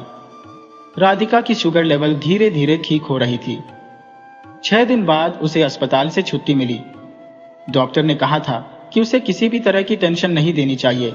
थोड़ी भी मानसिक दबाव उसकी हालत बिगाड़ सकती है। घर में अब भी तनाव बना हुआ था, लेकिन ईशा ने धीरे धीरे सब कुछ संभाल लिया था। फिर भी उसे यह उम्मीद नहीं थी कि सुधार की कोई किरण जल्द दिखाई देगी। राधा किसी तरह खाना पकाना और नाश्ता बना लेती, लेकिन शाम का भोजन तैयार करना ईशा की जिम्मेदारी थी। कपड़े धोने का काम रामचरण के जिम्मे था, जिसे वह धोकर सुखा देता। ईशा रात को उन्हें प्रेस करके रख देती थी। घर का सिलसिला इसी तरह चल रहा था। राधिका अपने छोटे बच्चों को देखकर तरस जाती, लेकिन उसने तय किया कि खुद को परेशान करके बीमार करने का कोई फायदा नहीं है। अगर उसे कुछ हो गया तो घर बिगड़ जाएगा और किसी का कुछ नहीं बिगड़ेगा। सुधा और उसके भाई साहब ने बच्चों की परवरिश की जिम्मेदारी उठाई थी, लेकिन कभी पूछा नहीं। राधिका को सबने समझाया था कि जेठ की फैमिली की जिम्मेदारी अपने ऊपर मत लो, लेकिन राधा यही कहती, मेरे बच्चे खाए और भाभी के बच्चे भूखे रहें, ये मैं कैसे सह सकती हूँ। आज वही जेठानी थी जो राधिका को पूछती भी नहीं थी। हाँ, जरूरत पड़ने पर हाजिर हो जाती थी, लेकिन बिना सोचे कि बीमारी पर कितना खर्च हुआ होगा। रामचरण जो कमाते वह दोनों घरों की जरूरतों में ही खत्म हो जाता। वही राजेश बड़े आराम से जीवन बिता रहा था। उसे भाई के रिश्ते का कोई मान सम्मान नहीं था। पैसों ने दोनों घरों के बीच दीवार खड़ी कर दी थी। एक ही गली में रहते हुए भी आना जाना बंद हो चुका था। बीना ने भी अपना असली रंग दिखा दिया था। वह पूछने तक नहीं आई। राधा को बहुत सारी बातों का मलाल था, लेकिन उसने खुद को मानसिक उलझनों से दूर रखने का निर्णय किया। उसने सोचा, एक बार मैं ठीक हो जाऊं, फिर देखूंगी। बच्चे भी अपनी मां से चिपके रहते थे। उनकी चिंता थी कि कहीं मां की बीमारी और न बढ़ जाए। राधा का भाई बहुत दिनों से उससे मिलने की इच्छा रखता था। हालात थोड़े संभले तो एक दिन वह आ गया। राधिका ने बड़े मन से खाना बनाया। भाई ने खाना खाकर बहुत प्रशंसा की और बहन को ढेरों आशीर्वाद दिए। दोनों भाई बहन देर तक इधर उधर की बातें करते रहे। रामचरण रात को ही आकर अपने साले से मिले थे, लेकिन वह खुलकर बात नहीं कर पा रहे थे। अमृतलाल को लगता था कि उनकी बहन रामचरण की सरलता के कारण ही दुख झेल रही है। अगली सुबह अमृतलाल ने राजेश से मिलने की बात कही तो रामचरण ने सहमति दे दी। जब अमृतलाल ने राजेश से मुलाकात की तो बिना कोई भूमिका बांधे उन्होंने सीधे सवाल दागा, राजेश, क्या किस्सा है? जो राधा बता रही है वही सच है या तुम्हारे पास कुछ और कहने को है? राजेश थोड़ी देर के लिए हड़बड़ा गया, फिर बोला, भाभी सही कह रही है, मुझसे गलती हुई है।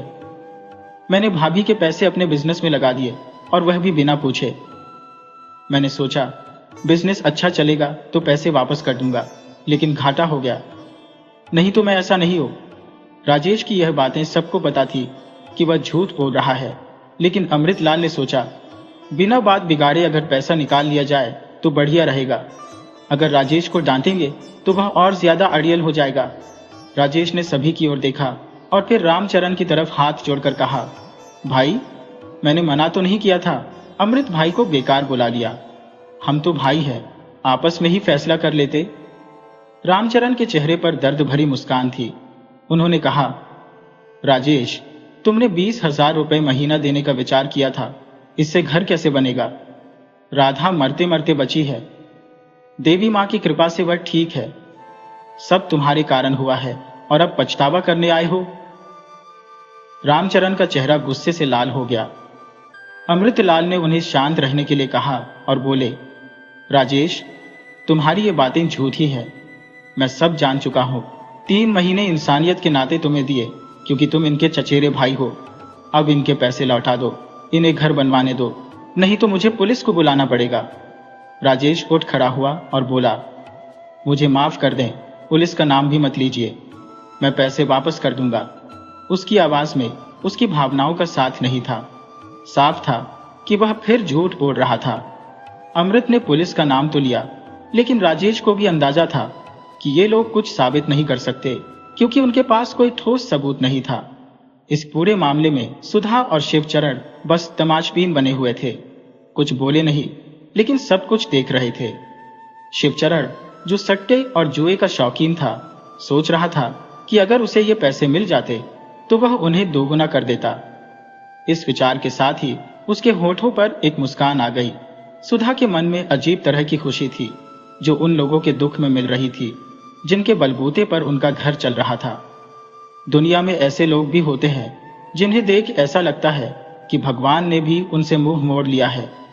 अमृतलाल के घर से जाने के बाद राधिका थोड़ी राहत महसूस कर रही थी। उसे लगने लगा कि अब राजेश किसी न किसी तरह से पैसे दे ही देगा। सुधा और शिवचरण की आपस में भले ही नहीं बनती हो, लेकिन जब भाई भाभी के खिलाफ कुछ करने की बात आती थी तो दोनों एक हो जाते थे।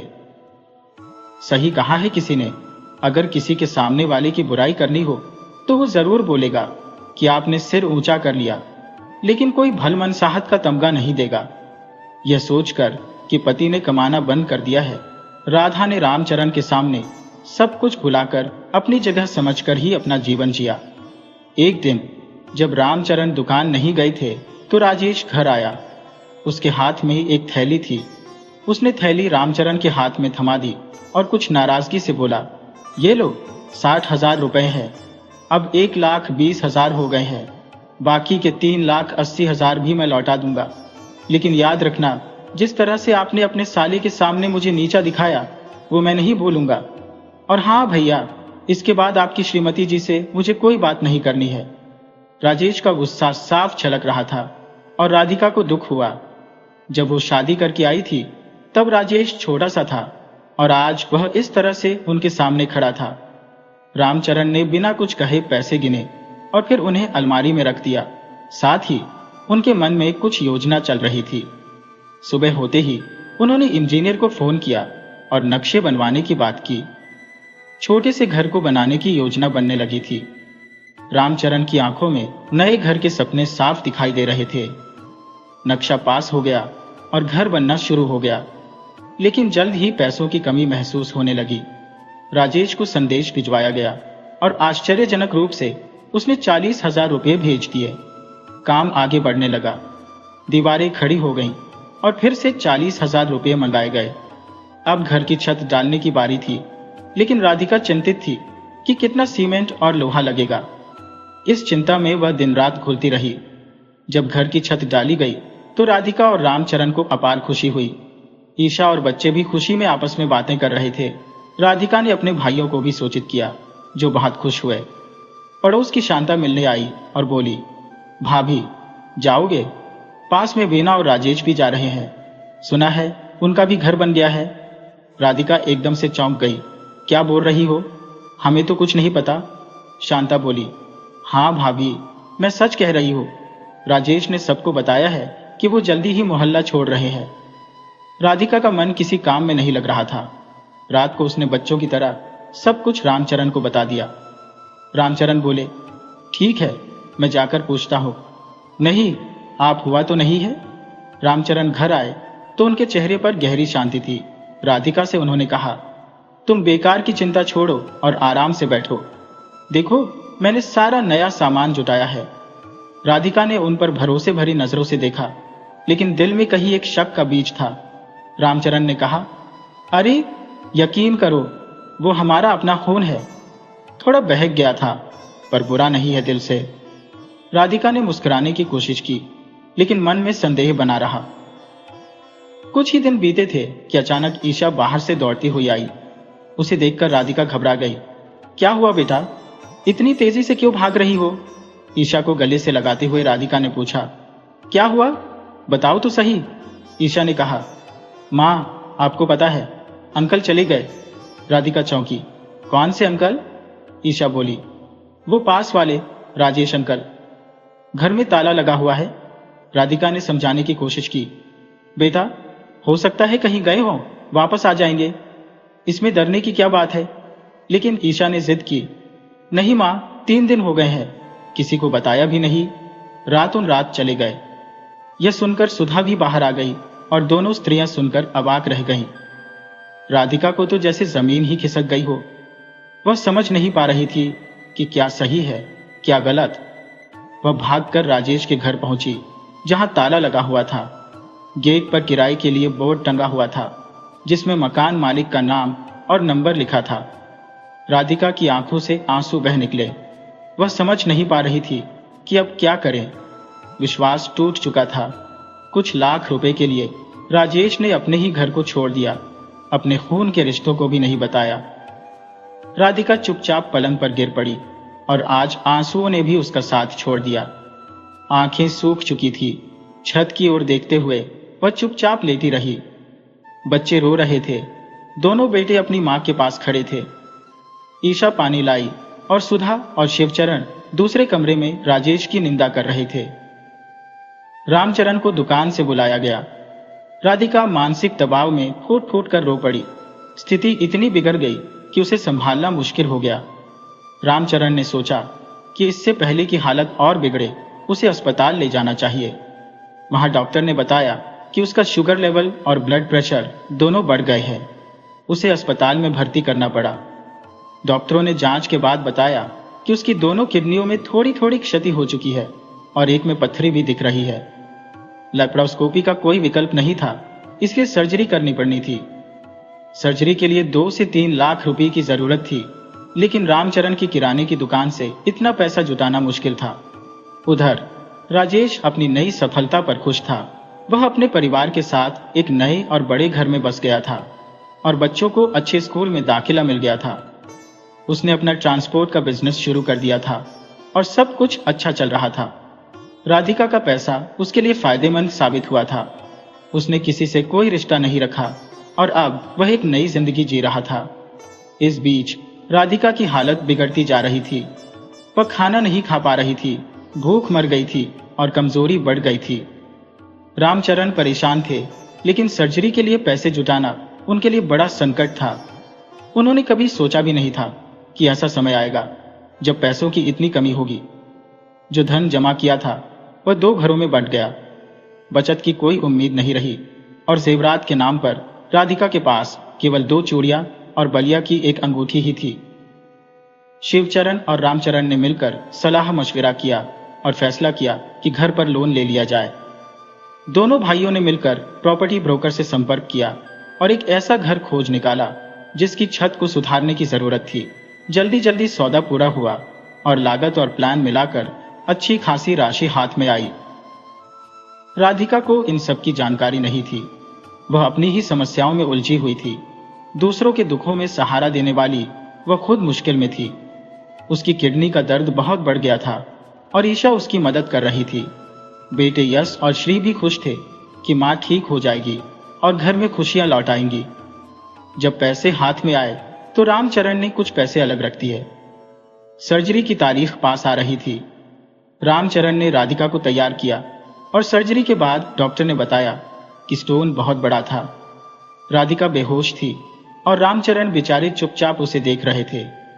राधिका ने 25 साल अपने परिवार और बच्चों की देखभाल की, कभी कोई शिकायत नहीं की। अब वही लोग जिन्हें उसने अपना स्नेह दिया था उसे नीचा दिखाने की कोशिश कर रहे थे। रामचरण चुपचाप रोते रहे, आंसू पोंछते रहे। राजेश की कोई जानकारी नहीं थी और उसकी निष्ठुरता की खामोशी बढ़ती जा रही थी। जब राधिका की कराह सुनकर सब दौड़े, उन्होंने उसे देखा कि वह बेहोशी की अवस्था में थी। 5 दिन बाद राधिका को अस्पताल से छुट्टी मिली, लेकिन उन्हें रोज पट्टी करानी पड़ती थी। रामचरण की जिम्मेदारी कम हो गई थी और ईशा ने सारी जिम्मेदारी ले ली थी। ईशा बहुत समझदार हो गई थी। राधिका के 3 भाई थे, लेकिन सब अपने में व्यस्त थे। अमृतलाल ही एकमात्र थे जिन्होंने राधिका की मदद की। उनकी शादी की सालगिरह पर रुपये 5 लाख देने का विचार किया और बहन की बीमारी की वजह से परेशान हुए। राधिका की हालत देखकर अमृतलाल चिंतित हो गए और अपनी पत्नी के साथ राधिका को देखने आए। दोनों भाई बहन की आंखों से आंसू बह निकले। रामचरण ने खुद को सारी समस्याओं का कारण मान लिया और अपनी स्थिति पर गुस्सा किया। राधिका धीरे धीरे स्वस्थ होने लगी, खाना बनाने लगी। ईशा सब कुछ संभाल रही थी, लेकिन राधिका के अंदर का दर्द कभी खत्म नहीं हुआ। उसकी सेहत पर असर पड़ने लगा। कभी उसका ब्लड प्रेशर बढ़ जाता, कभी शुगर। जीवन तालाब की तरह था, बाहर शांत और अंदर हलचल से भरा।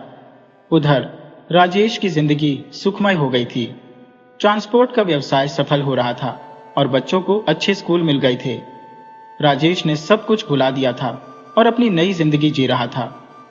राधिका की स्थिति को लेकर राजेश ने ध्यान नहीं दिया।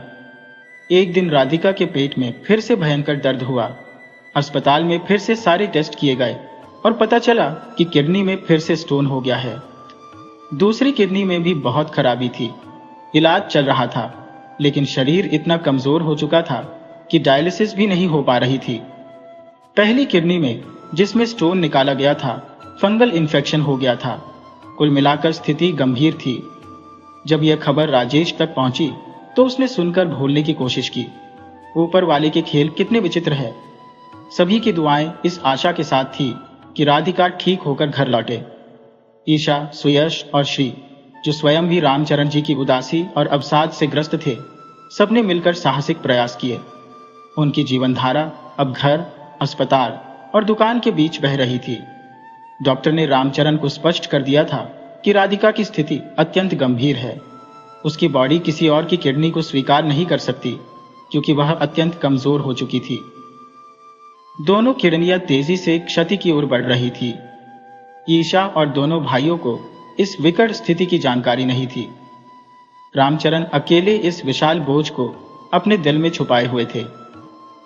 ईशा को पूरी उम्मीद थी कि उसकी मां ठीक हो जाएंगी, लेकिन उम्मीदें कभी पूरी भी नहीं होती। एक समय ऐसा आया कि राधिका कोमा में चली गई। अस्पताल में 2 दिन कोमा की स्थिति में बिताने के बाद सुधा, जो राधिका से काफी जलती थी, को घर की बागडोर सौंप दी गई। सुधा का अपना बेटा भी अच्छी नौकरी में आ गया था। दोनों भाई भी एक ही कॉलेज में पढ़ने लगे थे। रामचरण अब दुकान जाते थे और सारे काम नौकर करते थे। शिवचरण भी इस दुनिया से चले गए थे। रामचरण का सारा मोह अपने बच्चों में था, जो उनकी राधा की निशानी थी। संस्कारी और बुद्धिमान यश ने बिना दहेज और दिखावे के विवाह किया। यश तेज पढ़ाई में था और जल्दी नौकरी भी लग गई। राधिका की अनुपस्थिति से परिवार दुखी था। खुशी या उदासी में राधिका हमेशा उनकी यादों में जीवित रहती थी। रामचरण अब दुकान से रिटायर हो चुके थे। बेटों ने उनका भरपूर सेवा की और घर नाती पोतियों से भरा रहता था। समय बीत चुका था, वर्ष बीत चुके थे और ईशा को भी चश्मा लग गया था। बच्चे बड़े हो गए थे। एक दिन सुबह सवेरे ईशा के पास फोन आया, जिसे सुनकर वह स्तब्ध रह गई। फोन से सूचना मिली कि राजेश का एकमात्र बेटा अब इस दुनिया में नहीं रहा। उसकी 2 किशोर बेटियां भी थी। दाना पोतियों की जिम्मेदारी राजेश के सिर पर आ गई थी और पत्नी भी बीमार थी। ईशा ने सोचा कि हम दुखी हैं, जो हमारे सारे दुखों के कारण है और जिनकी वजह से हमारी मां को जल्दी ही छीन लिया गया। उसने समझा कि कोई भी चीज बेकार नहीं जाती, अच्छा या बुरा, कफन में जेब नहीं होती। इंसानी मोह माया मरने के बाद बेकार हो जाती है, चाहे कुछ छोड़ा हो या अनंत धन संपत्ति जमा की हो। जब हम अच्छा करते हैं तो मालिक देखता है, और जब अन्याय करते हैं तो वह भी देखता है। आखिरकार हर कर्म का फल मिलता है। राजेश ने जिन बेटों के लिए इतनी मेहनत की, आज उनका जवान बेटा अपनी छोटी बेटियों को छोड़कर स्वर्ग सिधार गया। अब राजेश के सामने पोतियों की जिम्मेदारी और जवान बेटे की कमी का दुख था। राधिका के बच्चे संस्कारी और अच्छी नौकरी में थे और अपने पिता की सेवा कर रहे थे। राधिका जल्दी काल के गाल में समा गई, लेकिन रामचरण की सेवा भरपूर हो रही थी। दोस्तों, जैसा करोगे वैसा भरोगे। अगर आपको हमारी कहानी पसंद आई हो तो कृपया हमारे चैनल को सब्सक्राइब करें, वीडियो को लाइक करें और शेयर करें।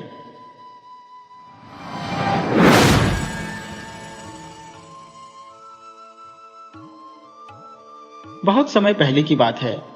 एक राज्य था जहां राजा मानसिंह का शासन था। उनके राज्य की प्रजा समृद्ध और सभी सुविधाओं से संपन्न थी। वहां किसी को किसी भी प्रकार की तकलीफ नहीं थी। राजा एक कुशल शासक के साथ साथ वीर और दयालु भी था। वह सदैव जरूरतमंदों की सहायता करता और उन्हें आवश्यकता के अनुसार दान देता था।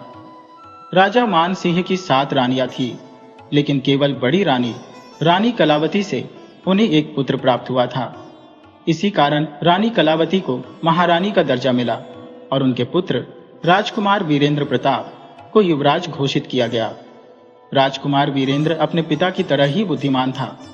उसकी बुद्धि की चमक उसके चेहरे पर दिखाई देती थी और वह तलवारबाजी में भी निपुण हो गया था। वह प्रतिदिन अपने पिता के साथ दरबार में कुछ समय बिताता और अपने तेज दिमाग से उन्हें कई मामलों में मदद करता था। राजकुमार की बुद्धिमानी से राजा बेहद प्रसन्न था। राजकुमार कभी कभी भेष बदलकर अपने राज्य की प्रजा के बीच घूमा करता, ताकि यह सुनिश्चित कर सके कि उसके राज्य के सैनिक या कर्मचारी किसी भी प्रकार से जनता को परेशान तो नहीं कर रहे हैं। एक दिन शिकार के दौरान राजकुमार अपने साथियों से बिछड़ गया और घने जंगल में भटक गया। दिन भर भटकने के बाद वह एक गांव में पहुंचा। भूख और प्यास से व्याकुल होकर उसने एक मकान के चबूतरे के पास अपने घोड़े को रोका और दरवाजे तक पहुंचा। वह दरवाजा खटखटाने ही वाला था कि अंदर से आती रोने की आवाज ने उसे रोक दिया। अंदर से मिली जुली आवाजें सुनाई दे रही थी, जिससे वह समझ नहीं पा रहा था कि आखिर क्या हो रहा है। अपनी भूख और थकान को भूलकर वह यह जानने के लिए बेचैन हो गया कि अंदर क्या कष्ट है। उसने दरवाजा खटखटाया। थोड़ी देर बाद एक बूढ़ी औरत ने दरवाजा खोला। उसके हाथ में एक छोटा सा दीपक था। वह बोली, तुम कौन हो बेटा? राजकुमार ने उत्तर दिया, माता जी, मैं एक राहगीर हूं और आपके यहाँ थोड़ी देर आराम करना चाहता हूं। बूढ़ी औरत ने कहा, आओ बेटा, तुम्हें भूख लगी होगी, लेकिन आज हमारे घर का खाना तुम नहीं खा सकोगे। राजकुमार ने पूछा, ऐसा क्यों माता जी? तो बूढ़ी औरत ने कहा, बेटा, मेरा इकलौता बेटा आज मौत के मुंह में जा रहा है। जो भी खाना हमने बनाया है वह राक्षस के लिए है। राजकुमार ने कहा, माता जी, कृपया मुझे पूरी बात बताइए। बूढ़ी औरत ने कहा, पहले अंदर आओ और पानी पी लो। बूढ़ी माई से राजकुमार ने कहा, माता जी, आपके घर में इतने सारे पकवान बने हैं और आपका बेटा राक्षस के पास जा रहा है, ये सब मेरी समझ में नहीं आ रहा है। बूढ़ी माई ने उत्तर दिया, बेटा, तुम परदेसी हो, हमारे दुख की कथा जानकर क्या करोगे? फिर भी अगर तुम सच में जानना चाहते हो तो मैं तुम्हें सब कुछ बताती हूँ। थोड़ी देर रुककर उसने कहना शुरू किया, हमारी नगरी के दक्षिण में एक वीरान पहाड़ी है जहाँ एक राक्षस रहता है। पहले वह रोज किसी न किसी इंसान या जानवर को उठाकर ले जाता था। नगरवासियों ने मिलकर तय किया कि रोजाना सुबह एक आदमी और कुछ पकवान उस राक्षस के लिए पहाड़ी पर भेज दिए जाएंगे। तब से हर घर में बारी बारी से कोई न कोई उस राक्षस की भेंट बनता है। राजकुमार ने कहा, तो आज तुम्हारे बेटे की बारी है। माँ जी, बूढ़ी माई ने रोते हुए कहा, हाँ बेटा, यही सच्चाई है। ये मेरा इकलौता बेटा है और कुछ ही समय पहले इसकी शादी हुई है। मुझे एक तरफ अपने बेटे की चिंता है और दूसरी तरफ इस बात का दुख है कि मेरी बहू इतनी छोटी उम्र में विधवा हो जाएगी। राजकुमार वीरेंद्र के दिल में राजवंश का खून दौड़ रहा था। अपनी प्रजा की इस विपत्ति को वह कैसे सहन कर सकता था। उसने तुरंत कहा, माँ जी, आप लोग चिंता मत करें, कल सुबह आपका बेटा उस राक्षस के पास नहीं जाएगा। बूढ़ी माई ने आश्चर्य से पूछा, फिर कौन जाएगा बेटा? और अगर सूरज निकलने से पहले राक्षस को भेंट नहीं पहुंची तो वह पूरी नगरी को नष्ट कर देगा। राजकुमार ने आत्मविश्वास से कहा, माई, तुम्हारे बेटे की जगह मैं जाऊंगा और उस राक्षस को मारकर वापस आऊंगा। बूढ़ी माई ने दुखी स्वर में कहा, नहीं बेटा, मैं तुम्हें मौत के मुंह में कैसे भेज सकती हूँ। लेकिन राजकुमार ने किसी तरह उसे समझा बुझाकर मना लिया। अगली सुबह राजकुमार पकवान लेकर उस पहाड़ी की ओर चल पड़ा। नगर से दूर जाकर उसने सिर पर रखी टोकरी नीचे उतारी और उसमें से भगवानों की जगह पत्थरों के टुकड़े रखकर राक्षस की गुफा की तरफ बढ़ गया। गुफा के दरवाजे पर पहुंचकर उसने जोर से आवाज लगाई, राक्षस, तुम्हारा भोजन आ गया है, जल्दी आओ, तुम्हें भूख लगी होगी। गुफा से एक भयानक गरज के साथ राक्षस बाहर निकला और कहा, आज तू आया है? तुम्हारे नगर में क्या अब मोटे ताजे आदमी नहीं बचे हैं जो हर रोज ऐसे कमजोर लोग भेजते हो? राजकुमार ने हिम्मत से कहा, चल पहले स्नान कर लो, फिर तुझे अपने कंधों पर बिठाकर वापस गुफा में ले चलूंगा। राक्षस को मजबूरी में मानना पड़ा। वह नदी में उतरा और कहा, मैं तुम्हारे कंधों पर बैठकर ही वापस जाऊंगा, मेरे गीले पैर जमीन पर नहीं रख सकता। राजकुमार ने तीर कमान से राक्षस की आंख पर निशाना साधा और तीर छोड़ दिया। तीर सीधे राक्षस की आंख में जा धंसा। दर्द और गुस्से से राक्षस चिल्लाया और गीले पैरों के साथ बाहर आ गया। जैसे ही उसने जमीन पर पैर रखा, उसकी सारी शक्ति खत्म हो गई। राजकुमार ने तुरंत तीरों की बौछार कर दी, जिससे राक्षस जमीन पर गिर पड़ा। फिर राजकुमार ने अपनी तलवार निकाली और राक्षस का सिर काट दिया। राक्षस का सिर लेकर वह नगर में वापस आया और नगर वासियों को बताया कि उसने राक्षस का अंत कर दिया है। पहले तो किसी को यकीन नहीं हुआ, लेकिन जब नगर के बड़े बूढ़ों ने राक्षस का सिर देखा, तब सबको विश्वास हो गया। तभी राजकुमार के सैनिक उसे ढूंढते हुए उसके पास पहुंच गए। जैसे ही नगरवासियों को पता चला कि वह राजकुमार है, लोग उसे देखने के लिए उमड़ पड़े। सबका आशीर्वाद लेकर राजकुमार राजधानी की ओर रवाना हुआ। राक्षस का सिर भी वह अपने साथ ले गया। राजधानी पहुंचते ही राजकुमार के साथियों ने राजा को उसकी बहादुरी की पूरी कथा सुनाई। यह सुनकर राजा खुशी से झूम उठे। उन्होंने अपने पुत्र का तिलक किया, उसे गले से लगा लिया और कहा, बेटा, अब अपनी दूसरी माताओं से भी आशीर्वाद लो। महारानी कलावती ने भी राजकुमार को आशीर्वाद देने का आग्रह किया। राजकुमार अपनी मां की आज्ञा मानकर दूसरी रानियों के निवास में पहुंचा। कुछ रानियों ने दिल से आशीर्वाद दिया तो कुछ ने ऊपरी तौर पर ही आशीर्वाद दे दिया। लेकिन सबसे छोटी रानी, जो राजकुमार से ईर्ष्या करती थी, व्यंग्य से बोली, युवराज, एक छोटे से राक्षस को मारने से कुछ नहीं होता। मैं तो तुम्हारी बहादुरी तब मानूंगी जब तुम राजकुमारी फूलवती की डोली लेकर इस दरवाजे पर आओगे। राजकुमार ने गंभीर स्वर में कहा, मां, ये राजकुमारी फूलवती कौन है? मैं अवश्य उसकी डोली लेकर आऊंगा। छोटी रानी हंसते हुए बोली, अरे राजकुमार, बड़े बड़े योद्धा वहां जाकर मौत के शिकार हो चुके हैं। राजकुमारी फूलवती की प्रतिज्ञा है कि जो भी उसकी सूरत देखेगा उसे जल्लादों के हवाले कर दिया जाएगा। राजकुमार ने जिज्ञासा से पूछा, उसका राज्य कहाँ है?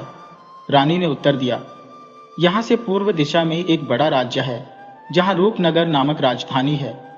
राजकुमार के मन में छोटी रानी की बात सुनकर यह दृढ़ संकल्प हो गया कि वह राजकुमारी फूलवती के राज्य में जाएगा और उसकी डोली साथ लाएगा। उसके अंदर एक सच्चे राजा का खून दौड़ रहा था। व्यंग्य की वह चुभन राजकुमार के दिल पर तीर की तरह लगी थी। अगले दिन वह बिना किसी को बताए चुपचाप अपनी यात्रा पर निकल पड़ा। उसे मालूम था कि अगर वह राजा या महारानी से अनुमति मांगेगा तो वे उसे जाने नहीं देंगे। रात में सपने में भी उसे राजकुमारी फूलवती ही दिखाई देती रही। सुबह होते ही वह जल्दी उठ गया और अपनी मां के कक्ष की ओर एक नजर डालकर महल से बाहर निकल गया। महल के द्वार पर पहरेदारों ने उसे नहीं रोका, क्योंकि वे जानते थे कि राजकुमार अक्सर बिना बताए महल से बाहर जाता था। राजकुमार पैदल ही आगे बढ़ता गया। 3 दिन तक उसने पेड़ों पर सोकर रात बिताई और दिन में चलता रहा। एक दिन उसे 2 साधु आपस में झगड़ते हुए मिले। एक साधु कह रहा था, मेरी 2 है, तुम्हारी 1। दूसरा जवाब दे रहा था, मेरी 1 है, तुम्हारी 2। दोनों अपनी अपनी बात पर अड़े हुए थे। राजकुमार ने थोड़ी देर उनकी बातें सुनी, लेकिन कुछ समझ नहीं पाया। आखिरकार उसने उनसे पूछा, तुम लोग किस बात पर झगड़ रहे हो? साधु बोले, तुम कौन हो? राजकुमार ने उत्तर दिया, मैं राजकुमार हूं। साधु ने कहा, अच्छा राजकुमार जी, अब आप ही हमारा फैसला कीजिए। राजकुमार ने कहा, पहले बताओ तो सही, मामला क्या है? साधु ने जवाब दिया, हमारे पास 3 अद्भुत वस्तुएं हैं जिन्हें हमने एक साथ पाया है। अब हम उनका बंटवारा करना चाहते हैं। राजकुमार ने पूछा, कौन कौन सी वस्तुएं? एक साधु ने अपनी झोली से निकालकर दिखाया। पहली यह जादुई खड़ाऊ है। इस पर सवार होकर अगर हम कहें, खड़ाऊ मुझे वहां पहुंचा दे, तो यह हमें उसी जगह पहुंचा देती है। राजकुमार ने कहा, अच्छा, और दूसरी चीज? साधु ने कहा, यह जादुई थैली है। इसमें अगर हम कहें, थैली मुझे इतना धन चाहिए, तो हमें तुरंत उतना धन मिल जाता है। राजकुमार ने कहा, बहुत बढ़िया, और तीसरी चीज? साधु ने कहा, यह घंटी है। इसे बजाकर अगर हम कहें, घंटी मुझे यह खाना चाहिए, तो वह खाना तुरंत हाजिर हो जाता है। साधु ने आगे कहा, अब आप तय कीजिए कि इनमें से कौन सी 2 वस्तुएं किसे मिलेंगी और कौन सी 1? राजकुमार ने कहा, पहले यह बताओ कि इन वस्तुओं को पाने के लिए तुम दोनों ने क्या किया था? साधु ने कहा, कुछ नहीं किया। ये वस्तुएं हमारे गुरु ने अंतिम समय में हमें दी थी। उन्होंने कहा था, तुम दोनों इन्हें आपस में बांट लेना। राजकुमार ने गंभीरता से सोचा और बोला, तीनों चीजें मेरे पास रख दो। मैं एक तीर पश्चिम की ओर और दूसरा तीर पूर्व की ओर छोड़ूंगा। जो भी उन तीरों को पहले उठाकर लाएगा, उसे 2 चीजें मिलेंगी और दूसरे को 1। अगर तुम्हें यह मंजूर हो तो तैयार हो जाओ। दोनों साधुओं ने हामी भरी और तैयार हो गए। राजकुमार ने धनुष उठाया, दोनों दिशाओं में तीर छोड़े और कहा, 1, 2, 3। दोनों साधु तेजी से विपरीत दिशाओं में भागे। जैसे ही दोनों काफी दूर निकल गए, राजकुमार ने तीनों जादुई चीजें अपने कब्जे में कर ली और आसपास छिपने की जगह तलाशने लगा। वह यह देखना चाहता था कि साधु आपस में कैसे लड़ेंगे। काफी समय बाद दोनों साधु पसीने में भीगे हुए वापस लौटे और राजकुमार को वहां न पाकर हैरान हो गए। एक साधु ने कहा, अरे राजकुमार कहाँ गया? दूसरे ने उत्तर दिया, मुझे लगता है उसने हमें धोखा दे दिया। वह यहीं कहीं छिपा होगा, चलो उसे ढूंढते हैं। दोनों साधु अपनी मूर्खता पर पछताने लगे और राजकुमार को हर तरफ तलाशने लगे, लेकिन राजकुमार एक मिट्टी की गुफा में छिपकर उन्हें देख रहा था। जब वे दोनों थक गए तो वे वहीं रुक गए। एक साधु ने पास के घास के पत्ते को तोड़ा और उसे सूंघा। अचानक दोनों साधु बंदर में तब्दील हो गए और पास के सूखे बेर के पेड़ पर चढ़कर बेर खाने लगे। पेट भरने के बाद उन्होंने एक और तरह की घास सूंघी और फिर से इंसान बन गए। पछताते हुए दोनों साधु वहां से चले गए। राजकुमार अपने छिपने के स्थान से बाहर निकला और दोनों तरह की घास की पहचान कर ली। उसने उन पत्तों को अलग अलग तोड़कर अपने पास रख लिया। फिर उसकी नजर बेर के पेड़ पर पड़ी। उसे भूख लगी थी, इसलिए उसने बंदर में बदलने वाली घास सूंघी और बंदर बन गया। पेड़ पर चढ़कर उसने मीठे बेर खाए। पेट भरने के बाद उसने इंसान में बदलने वाली घास सूंघी और फिर से इंसान बन गया। अब उसके पास साधुओं से छीनी हुई जादुई चीजें थी। उसने रूपनगर पहुंचने का निर्णय किया। उसने जादुई खड़ाऊ पहन ली और बोला, चल मेरे गुरु की खड़ाऊ, मुझे रूपनगर पहुंचा दे। खड़ाऊ उसे लेकर उड़ने लगी। वह बादलों के बीच से गुजरते हुए ऊंची पहाड़ियों और सुंदर चोटियों को देख रहा था। जल्द ही खड़ाऊ ने उसे रूपनगर के फाटक से कुछ दूरी पर उतार दिया। वहां से वह पैदल ही नगर के दरवाजे की ओर बढ़ा। दरवाजे पर सिपाही पहरा दे रहे थे और बाहर से आने वाले लोगों से पूछताछ कर रहे थे। जब राजकुमार ने उन्हें बताया कि वह राजकुमारी फूलवती की डोली लेने आया है तो सिपाही उसे हैरानी से देखने लगे। एक सिपाही बोला, तुम अभी जवान हो, सुंदर भी हो, तुम्हारी शादी कहीं और भी हो सकती है, यहां आकर अपनी जान जोखिम में क्यों डाल रहे हो? राजकुमार ने गंभीरता से पूछा, यह किस खतरे की बात कर रहे हो? सिपाही ने जवाब दिया, जो भी राजकुमारी की शक्ल देख लेता है उसे राजा के आदेश अनुसार जल्लादों के हवाले कर दिया जाता है। अब तक सैकड़ों राजकुमार यहां आए लेकिन कोई भी वापस नहीं जा सका। राजकुमार ने दृढ़ता से कहा, मैं जरूर फूलवती की डोली लेकर जाऊंगा। सिपाही ने हंसते हुए कहा, यहां आने वाला हर व्यक्ति यही उम्मीद लेकर आता है, लेकिन कोई अपनी मुराद पूरी नहीं कर पाया। फिर भी जब राजकुमार ने जिद नहीं छोड़ी तो वह दरवाजे से हटकर जंगल की ओर चला गया और रात का इंतजार करने लगा। उसके मन में यह सवाल उठ रहा था कि आखिर राजकुमारी ने ऐसा विचित्र नियम क्यों बनाया जिससे उसकी शादी नहीं हो सकती। राजकुमार ने मन ही मन ठान लिया कि वह राजकुमारी को अपनी प्रतिज्ञा तोड़ने पर मजबूर कर देगा। जैसे ही रात का अंधेरा हुआ उसने खड़ाऊ पहन ली और कहा, चल मेरे गुरु की खड़ाऊ, मुझे नगर के भीतर पहुंचा दे। खड़ाऊ उसे उड़ाकर नगर के बीचों बीच ले गई, जहां से वह अपने मिशन को पूरा करने के लिए तैयार था। शहर की गलियों में भटकते भटकते जब राजकुमार को भूख महसूस हुई तो उसने अपनी जादुई थैली निकाली और बोला, मेरे गुरु की झोली, मुझे भूख लगी है, कुछ बढ़िया खाना दे। बस इतना कहना था कि स्वादिष्ट भोजन उसके सामने आ गया। उसने भरपेट भोजन किया और फिर आराम से गलियों में टहलने लगा। चलते चलते वह एक बड़े से मकान के सामने पहुंचा, जहां एक बूढ़ी औरत बैठी हुई थी। उस बूढ़ी ने राजकुमार को देखा और उत्सुकता से पूछा, बेटा, क्या तुम परदेसी हो? राजकुमार ने जवाब दिया, हाँ मां, मैं इस शहर में आज ही आया हूं। बूढ़ी औरत ने हंसते हुए कहा, तो फिर आज मुझे खाना मिलेगा? ये सुनकर राजकुमार हैरान हो गया और बोला, आपके पास इतना बड़ा मकान है, फिर भी आप खाने के लिए बैठी हैं? बूढ़ी औरत ने समझाया, बेटा, भगवान की कृपा से मेरे पास सब कुछ है, पर मेरा कोई बेटा नहीं है। जब तक कोई परदेसी मेरे घर आकर खाना नहीं खाता, मैं भी खाना नहीं खाती। कई बार ऐसा होता है कि अगर 2-4 दिन कोई परदेसी नहीं आता तो मुझे भी बिना खाना खाए रहना पड़ता है।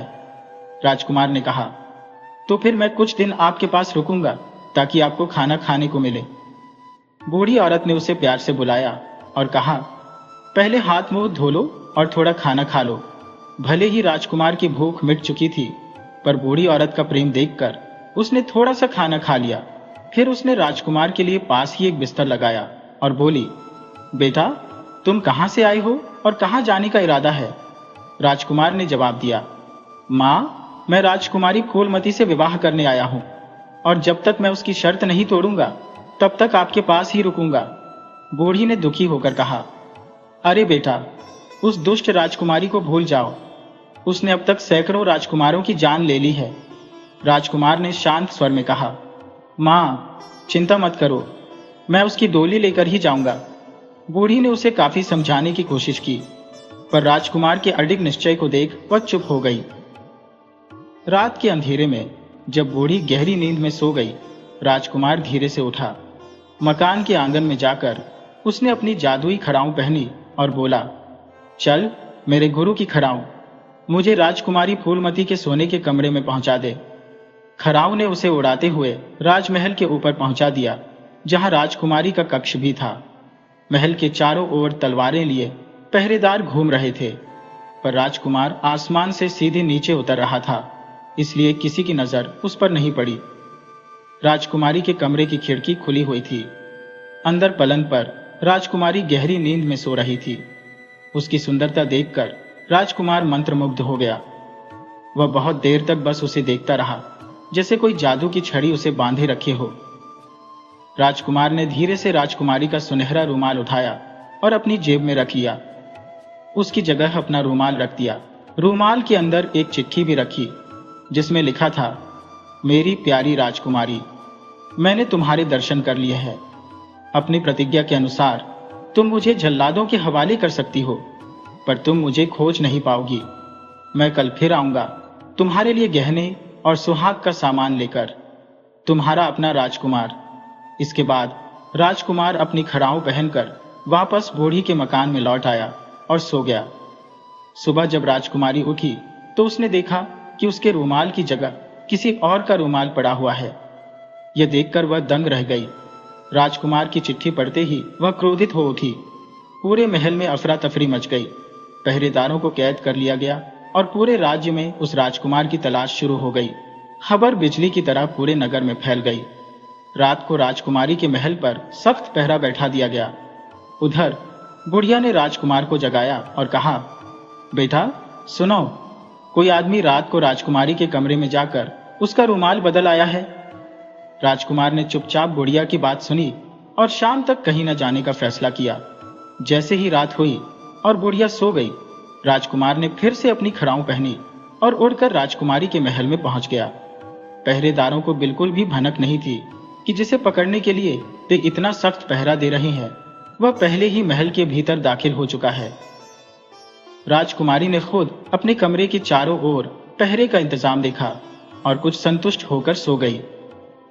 जब राजकुमार उसके कमरे में पहुंचा तो वह गहरी नींद में थी। राजकुमार ने धीरे से उसकी मांग में सिंदूर भर दिया और माथे पर टीका लगा दिया। धन देने वाली थैली से गहने निकालकर उसके सिराहने रख दिए। सभी कामों से निपटने के बाद राजकुमार ने वहीं बैठकर एक छोटा सा संदेश लिखा, जिसमें लिखा, प्रिय राजकुमारी, उम्मीद करता हूं कि मेरी उपस्थिति आपको पसंद आई होगी। कल मैं फिर आऊंगा और आपके लिए उपहार लाऊंगा। यदि आप मेरे विवाह प्रस्ताव को स्वीकार करती है तो कृपया जवाब में एक पत्र छोड़ दीजिएगा। आपका राजकुमार। सुबह से पहले ही राजकुमार वहां से निकल गया। जब राजकुमारी की आंख खुली तो उसकी नजर पास रखे हुए गहनों और पत्र पर पड़ी। पत्र पढ़ते ही राजकुमारी का चेहरा गुस्से से तमतमा उठा। उसकी दासी ने जब उसे माथे पर सिंदूर और टीके के बारे में बताया तो वह तुरंत अपने पिता के पास गई और बोली, पिताजी, आप देखिए, ये सब उसी शैतान की करतूत है जिसे कल आपके सैनिक नहीं पकड़ पाए। वह फिर से मेरे महल में आ घुसा। राजा ने चकित होकर सेनापति को बुलाया और पूछा, राजकुमारी के महल में वह शैतान कैसे घुस गया? सेनापति ने कहा, महाराज, मैंने खुद रात भर पहरा दिया था। वहां तो चिड़िया भी पर नहीं मार सकती थी। राजा ने अपनी परेशानी जाहिर की और मंत्री जी को बुलवाया। मंत्री जी ने कहा, महाराज, इस बार वह शैतान किसी भी हाल में नहीं बच पाएगा। कल उसे दरबार में हाजिर कर दिया जाएगा। मैं खुद इस मामले को देखूंगा। मंत्री जी ने राजा और सेनापति के साथ अपनी योजना साझा की। दूसरी बार राजकुमार के महल में घुसने की खबर सुनकर बुढ़िया ने कहा, बेटा देख लेना, राजा तुम्हें पकड़ते ही जल्लादों को सौंप देगा। ये सुनकर राजकुमार मुस्कुराया और रात में फिर से जाने का निश्चय कर लिया। जैसे ही रात हुई और बुढ़िया सो गई, राजकुमार ने अपनी खड़ाऊं पहनी और राजमहल की ओर बढ़ गया। राजकुमार जैसे ही राजकुमारी के पलंग के पास पहुंचा, उसे खुशी हुई कि आज पलंग का आधा हिस्सा खाली था और बाकी आधे हिस्से पर राजकुमारी सो रही थी। राजकुमार को लगा कि राजकुमारी ने उसका प्रस्ताव स्वीकार कर लिया है, तो वह तुरंत खाली हिस्से पर लेट गया। मगर तभी पलंग की आवाज हुई और वह धड़ाम से नीचे गिर पड़ा।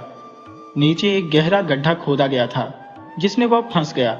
राजकुमारी की नींद खुल गई और उसने हंसते हुए कहा, क्यों, पसंद आया अंदर से बिस्तर? राजकुमार ने मुस्कुराते हुए कहा, हाँ राजकुमारी जी, अब तुम्हें भी मेरा प्रस्ताव मान लेना चाहिए। मैंने तुम्हारे कमल जैसे मुख के दर्शन तीसरी बार कर लिए है, जैसा तुमने शर्त रखी थी। राजकुमारी ने ठहाका लगाते हुए कहा, अभी नहीं, अगली बार जब मेरे दर्शन करोगे तब तुम्हारे प्रस्ताव पर विचार करूंगी। फिलहाल तुम यहीं आराम से रहो। सुबह होते ही तुम्हारी मुलाकात जल्लादों से होगी। राजकुमार ने कहा, अगर तुम कहती हो तो मैं जरूर तुम्हारे दर्शन फिर से करूंगा। राजकुमारी ने हंसते हुए कहा, सुबह देखा जाएगा। तुमने मेरी नींद खराब कर दी। अब मैं दूसरे कमरे में सोने जा रही हूं। राजकुमारी दूसरे कक्ष में चली गई। राजकुमार एक खड़ाऊ पहने हुए था, लेकिन दूसरी खड़ाऊ गड्ढे में गिर गई थी। वह उसे खोजने की कोशिश कर रहा था, जबकि बाहर पहरेदारों की आवाजें सुनाई दे रही थी। एक कह रहा था, आज वह शैतान फंस गया, तो दूसरा बोला, चलो इसका भी काम तमाम हुआ। उनमें से एक पहरेदार दौड़कर बड़े मंत्री को बुलाने चला गया। कई पहरेदार दरवाजे पर कान लगाए हुए अंदर की आवाजें सुन रहे थे। उसे फौरन निकालकर कैद में डाल दो। मंत्री ने कहा, हुजूर, चिंता की कोई बात नहीं है। वह इस गड्ढे में सारी जिंदगी भी जद्दोजहद करता रहेगा, बाहर निकलना असंभव है। एक सिपाही ने कहा, गड्ढा बहुत गहरा है, वह अब तक अंदर ही हाथ पांव मार रहा होगा, उसे पूरी रात यहीं पड़े रहने दो। इतना कहकर मंत्री चला गया। राजकुमार को बाहर सिपाहियों की बातचीत साफ सुनाई दे रही थी। जब उन्होंने कहा कि उसे सुबह निकाला जाएगा, तो राजकुमार की चिंता थोड़ी कम हुई। उसने जल्दी जल्दी अपनी खड़ाऊं ढूंढने की कोशिश शुरू कर दी। मिट्टी और पसीने से सारा शरीर भारी हो चुका था। आधे घंटे की मशक्कत के बाद उसे दूसरी खड़ाऊं मिल गई। जैसे ही उसने खड़ाऊं पहनी, वह फुर्ती से वहां से भाग निकला।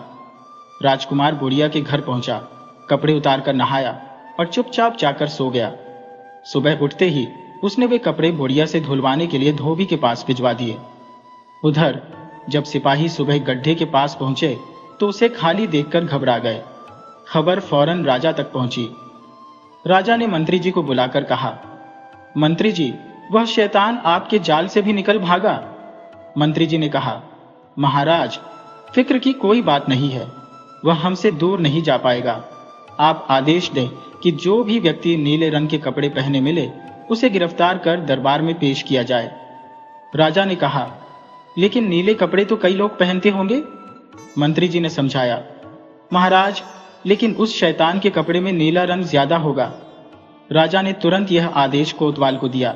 सैनिकों ने आदेश का पालन करते हुए शहर में नीले कपड़े पहने हुए लोगों की खोज शुरू कर दी। जिस धोबी के पास राजकुमार के कपड़े धोने के लिए गए थे, उसी दिन धोबी के बेटे की बारात जानी थी। उसने जल्दी जल्दी राजकुमार के सुनहरे कपड़े साफ किए और शाम को अपने बेटे को वे कपड़े पहनाकर घोड़ी पर बिठा दिया। राजा ने यह बात आम लोगों तक नहीं पहुंचने दी थी। जैसे ही धोबी के बेटे की बारात चौक बाजार से गुजरी, सिपाहियों की नजर उसके कपड़ों पर पड़ी। उन्होंने धोबी के बेटे को पकड़कर कोतवाली ले जाकर बंद कर दिया। वहां से कोतवाल उसे राजमहल ले गया और राजा के सामने पेश किया। राजा ने क्रोधित होकर कहा, मंत्री जी, यही वह धोबी का लड़का है जिसे पकड़कर आपके सामने पेश किया गया है। कोतवाल ने सारी घटना राजा को बताई। राजा ने गुस्से में कहा, इस शैतान की इतनी हिम्मत, इसे तुरंत मौत की सजा दी जाए। इसका सिर काटकर उसकी आंखें राजकुमारी के हार में डाल दी जाए। धोबी का लड़का यह सुनकर कांपने लगा। उसके पीछे पीछे उसका पिता भी वहां पहुंचा और रोते हुए बोला, महाराज, दया करो, मेरा बेटा निर्दोष है, इसका क्या कसूर है। राजा ने कहा, तुम्हारे बेटे का सबसे बड़ा अपराध यही है कि वह जिंदा है। इस नीच ने राजकुमारी के महल में घुसकर हमारी इज्जत पर हाथ डाला है। धोबी ने कहा, महाराज, ऐसा नहीं हो सकता, हम गरीब लोग हैं, हमारी इतनी हिम्मत नहीं हो सकती। तभी मंत्री जी वहां पहुंचे और नीले कपड़े पहने हुए व्यक्ति को पकड़े जाने की खबर सुनते ही धोबी के लड़के को देखकर बोले, यह लड़का 3 बार राजकुमारी के महल में घुस गया और फिर बाहर भी आ गया। क्या यह सच है? मंत्री जी ने कहा, यह शैतान जरूर कोई चालाकी कर रहा है। उन्होंने धोबी के बेटे से पूछा, तुम्हारा नाम क्या है? लड़के ने कांपते हुए कहा, मेरा नाम मंगू है। तभी उसके पिता ने कहा, हुजूर, मेरा बेटा बेकसूर है, आज इसकी शादी थी और ये कपड़े मैंने खुद नहीं सिलवाए। धोबी ने कहा, हुजूर, मैं भी यही सोच रहा था कि ये कपड़े किसी राजकुमार के होने चाहिए। मंत्री जी ने मुस्कुराते हुए कहा, तुम्हारे बेटे की जान बच सकती है अगर तुम सच सच बता दो कि ये कपड़े तुम्हें किसने दिए थे। धोबी ने कहा, महाराज, मैं झूठ नहीं बोल सकता। ये कपड़े आज सुबह हमारे मोहल्ले के बड़े मकान में रहने वाली बुढ़िया ने दिए थे। मेरे बेटे को ये कपड़े ठीक आते थे तो मैंने सोचा कि शादी में यही पहना दूंगा। मंत्री ने कहा, क्या तुम हमें उस बुढ़िया के पास ले चलोगे? धोबी बोला, चलो सरकार। महाराज और मंत्री समझ गए कि धोबी और उसका बेटा निर्दोष है, इसलिए धोबी की प्रार्थना पर उसके बेटे को छोड़ने का फैसला किया गया। मंत्री ने राजा को सारी बात बताई तो राजा ने कहा, ठीक है, लेकिन उस शैतान को तुरंत हमारे सामने लाओ। मंत्री जी अपने सिपाहियों को साथ लेकर धोबी के साथ बुढ़िया के मकान की ओर चल दिए। जब मकान दूर से दिखा तो मंत्री जी ने सिपाहियों को वहीं रुकने का आदेश दिया और खुद अकेले उस मकान की तरफ बढ़े। मकान पर पहुंचने पर बुढ़िया उन्हें वहीं मिल गई। मंत्री जी ने कड़क आवाज में पूछा, बुढ़िया माई, क्या तुम्हारे यहाँ कोई परदेसी आया है? बुढ़िया ने कहा, हाँ है। क्यों, क्या बात है? मंत्री जी ने कहा, उसे बुलाओ, मुझे उससे कुछ बात करनी है। बुढ़िया ने कहा, आप बैठिए, वह सो रहा है। जब से आया है ज्यादातर सोता ही रहता है। मंत्री जी ने कहा, उसे उठाओ। बुढ़िया उसे जगाने के लिए अंदर गई। जैसे ही राजकुमार बाहर निकला, सिपाहियों ने उसे पकड़ लिया। राजकुमार ने कहा, मुझे कपड़े तो पहन लेने दो। मंत्री जी ने इजाजत दी और राजकुमार ने खड़ाऊ पहनकर सिपाहियों के साथ चल दिया। राजा के सामने पहुंचकर उसने झुककर प्रणाम किया। राजा ने गुस्से में कहा, शैतान, कौन हो तुम? राजकुमार ने कहा, महाराज, मैं एक राजकुमार हूं। मेरे पिता का नाम मान सिंह है। याओ, मैं राजकुमारी फूलवती की डोली लेने आया हूं। अपनी प्रतिज्ञा के अनुसार मुझे राजकुमारी की डोली ले जाने का अधिकार है। राजा ने कहा, नालायक, तुमने चोरी से महल में घुसने की हिम्मत की, हम तुम्हें सजा जरूर देंगे। राजकुमार ने कहा, यह आपकी मर्जी है महाराज, लेकिन राजगद्दी पर बैठकर आपका कर्तव्य है कि आप न्याय करें। राजा ने क्रोधित होकर कहा, हमारे सामने तुम जुबान चलाने की हिम्मत कर रही हो? राजा ने खड़े होते हुए कोतवाल को बुलाया और कहा, इसे तुरंत कैद में डाल दो और कल सूरज की पहली किरण के साथ इसे जल्लादों को सौंप दो। इसकी आंखें निकालकर हमारे सामने पेश करो। कोतवाल ने आदेश का पालन किया और राजकुमार को कैद कर लिया गया। पूरी रात राजकुमार सोचता रहा कि राजा ने उसके साथ न्याय नहीं किया। सुबह होते ही जल्लादों ने राजकुमार के हाथ बांध दिए और उसे जंगल में ले गए। वहां पहुंचकर राजकुमार ने कहा, भाइयों, तुम्हारी राजकुमारी ने अब तक कई राजकुमारों को मौत के घाट उतरवा दिया है। जल्लादों ने कहा, हम तो नौकर हैं, वध करना हमारा काम है। अब तुम्हारा अंतिम समय आ गया है, इसलिए जो प्रार्थना करनी है कर लो। राजकुमार ने कुछ देर सोचा और फिर जल्लादों से कहा, भाइयों, मेरी एक अंतिम इच्छा है। अगर तुम लोग मुझे वह पूरी करने दोगे तो तुम्हारी बड़ी कृपा होगी। जल्लादों ने कहा, जिंदगी के अलावा इस जगह पर तुम्हारी जो भी इच्छा हो पूरी कर लो। तब राजकुमार ने कहा, मैं एक बार राजकुमारी के महल के दर्शन करना चाहता हूं। जल्लादों ने कहा, अब यह कैसे संभव हो सकता है? हम तुम्हें वध स्थान पर ले आए हैं, यहां से तुम्हें वापस शहर नहीं ले जाया जा सकता। राजकुमार ने कहा, लेकिन मैं तो यहीं से दर्शन कर सकता हूं। जल्लादों ने पूछा, वह कैसे?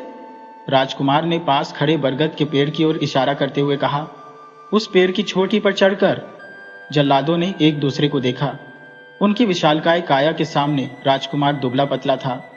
उनके पास तेज धार वाली तलवारें थी और उन्होंने सोचा, पेड़ से भागकर यह कहां जाएगा? एक जल्लाद ने कहा, बेचारे की आखिरी इच्छा पूरी कर देते हैं, हम तो पाप के भागीदार नहीं बनेंगे। दूसरे ने हामी भर दी। उन्होंने राजकुमार के हाथ खोल दिए। राजकुमार ने खड़ाऊ निकालकर बगल में दबा ली और पेड़ पर चढ़ गया। जब वह घने पत्तों तक पहुंचा तो एक मोह की शाखा पर खड़ा होकर खड़ाऊ पहन ली और बोला, चल मेरे गुरु की खड़ाऊ, मुझे बुढ़िया माँ के मकान पर ले चल। खड़ाऊ उसे लेकर उड़ गई। नीचे जल्लादों ने देखा कि राजकुमार वापस नहीं उतर रहा है। उन्होंने ऊपर देखा, लेकिन राजकुमार कहीं नजर नहीं आया। दोनों जल्लाद आपस में कहने लगे, अरे राजकुमार तो पेड़ पर भी नहीं है, नीचे तो हम बैठे हैं, अब वह आसमान में तो नहीं गया होगा। दोनों ने काफी देर तक पेड़ की डाली डाली को खोज डाला, लेकिन राजकुमार कहीं नहीं मिला। अब वे सोचने लगे, अब क्या होगा? जल्लाद ने अपने साथी से चिंतित होकर कहा, अब क्या होगा? दूसरे साथी ने जवाब दिया, अगर राजकुमार की जगह हमारी गर्दन काटी गई तो हमारा क्या दोष है? दोनों कुछ देर खामोश रहे, फिर बोले, एक उपाय हो सकता है। अगर हम किसी हिरन को मारकर उसकी आंखें निकाल लें और राजा को दे दें तो कोई शक नहीं करेगा। दूसरे जल्लाद ने कहा, अगर ये राज्य खुल गया तो क्या होगा? पहले जल्लाद ने जवाब दिया, हम दोनों के अलावा और कौन जानता है। दोनों ने सहमति जताई और काफी कोशिशों के बाद एक हिरण का शिकार किया। उसकी आंखें निकालकर राजा के सामने पेश कर दी। राजा ने उन आंखों को राजकुमारी के हार में पिरो दिया। उधर राजकुमार बरगद के पेड़ से सीधे बुढ़िया माई के घर पहुंचा। बुढ़िया माई ने उसे देखकर राहत की सांस ली और बोली, अरे बेटा, तू आ गया। मैं तो रात भर सो नहीं पाई, मुझे लगा था कि राजा ने तुझे मरवा दिया होगा। राजकुमार ने कहा, नहीं माँ जी, मुझे तो धोखे से पकड़ लिया गया था, पर अब मैं ठीक हूँ।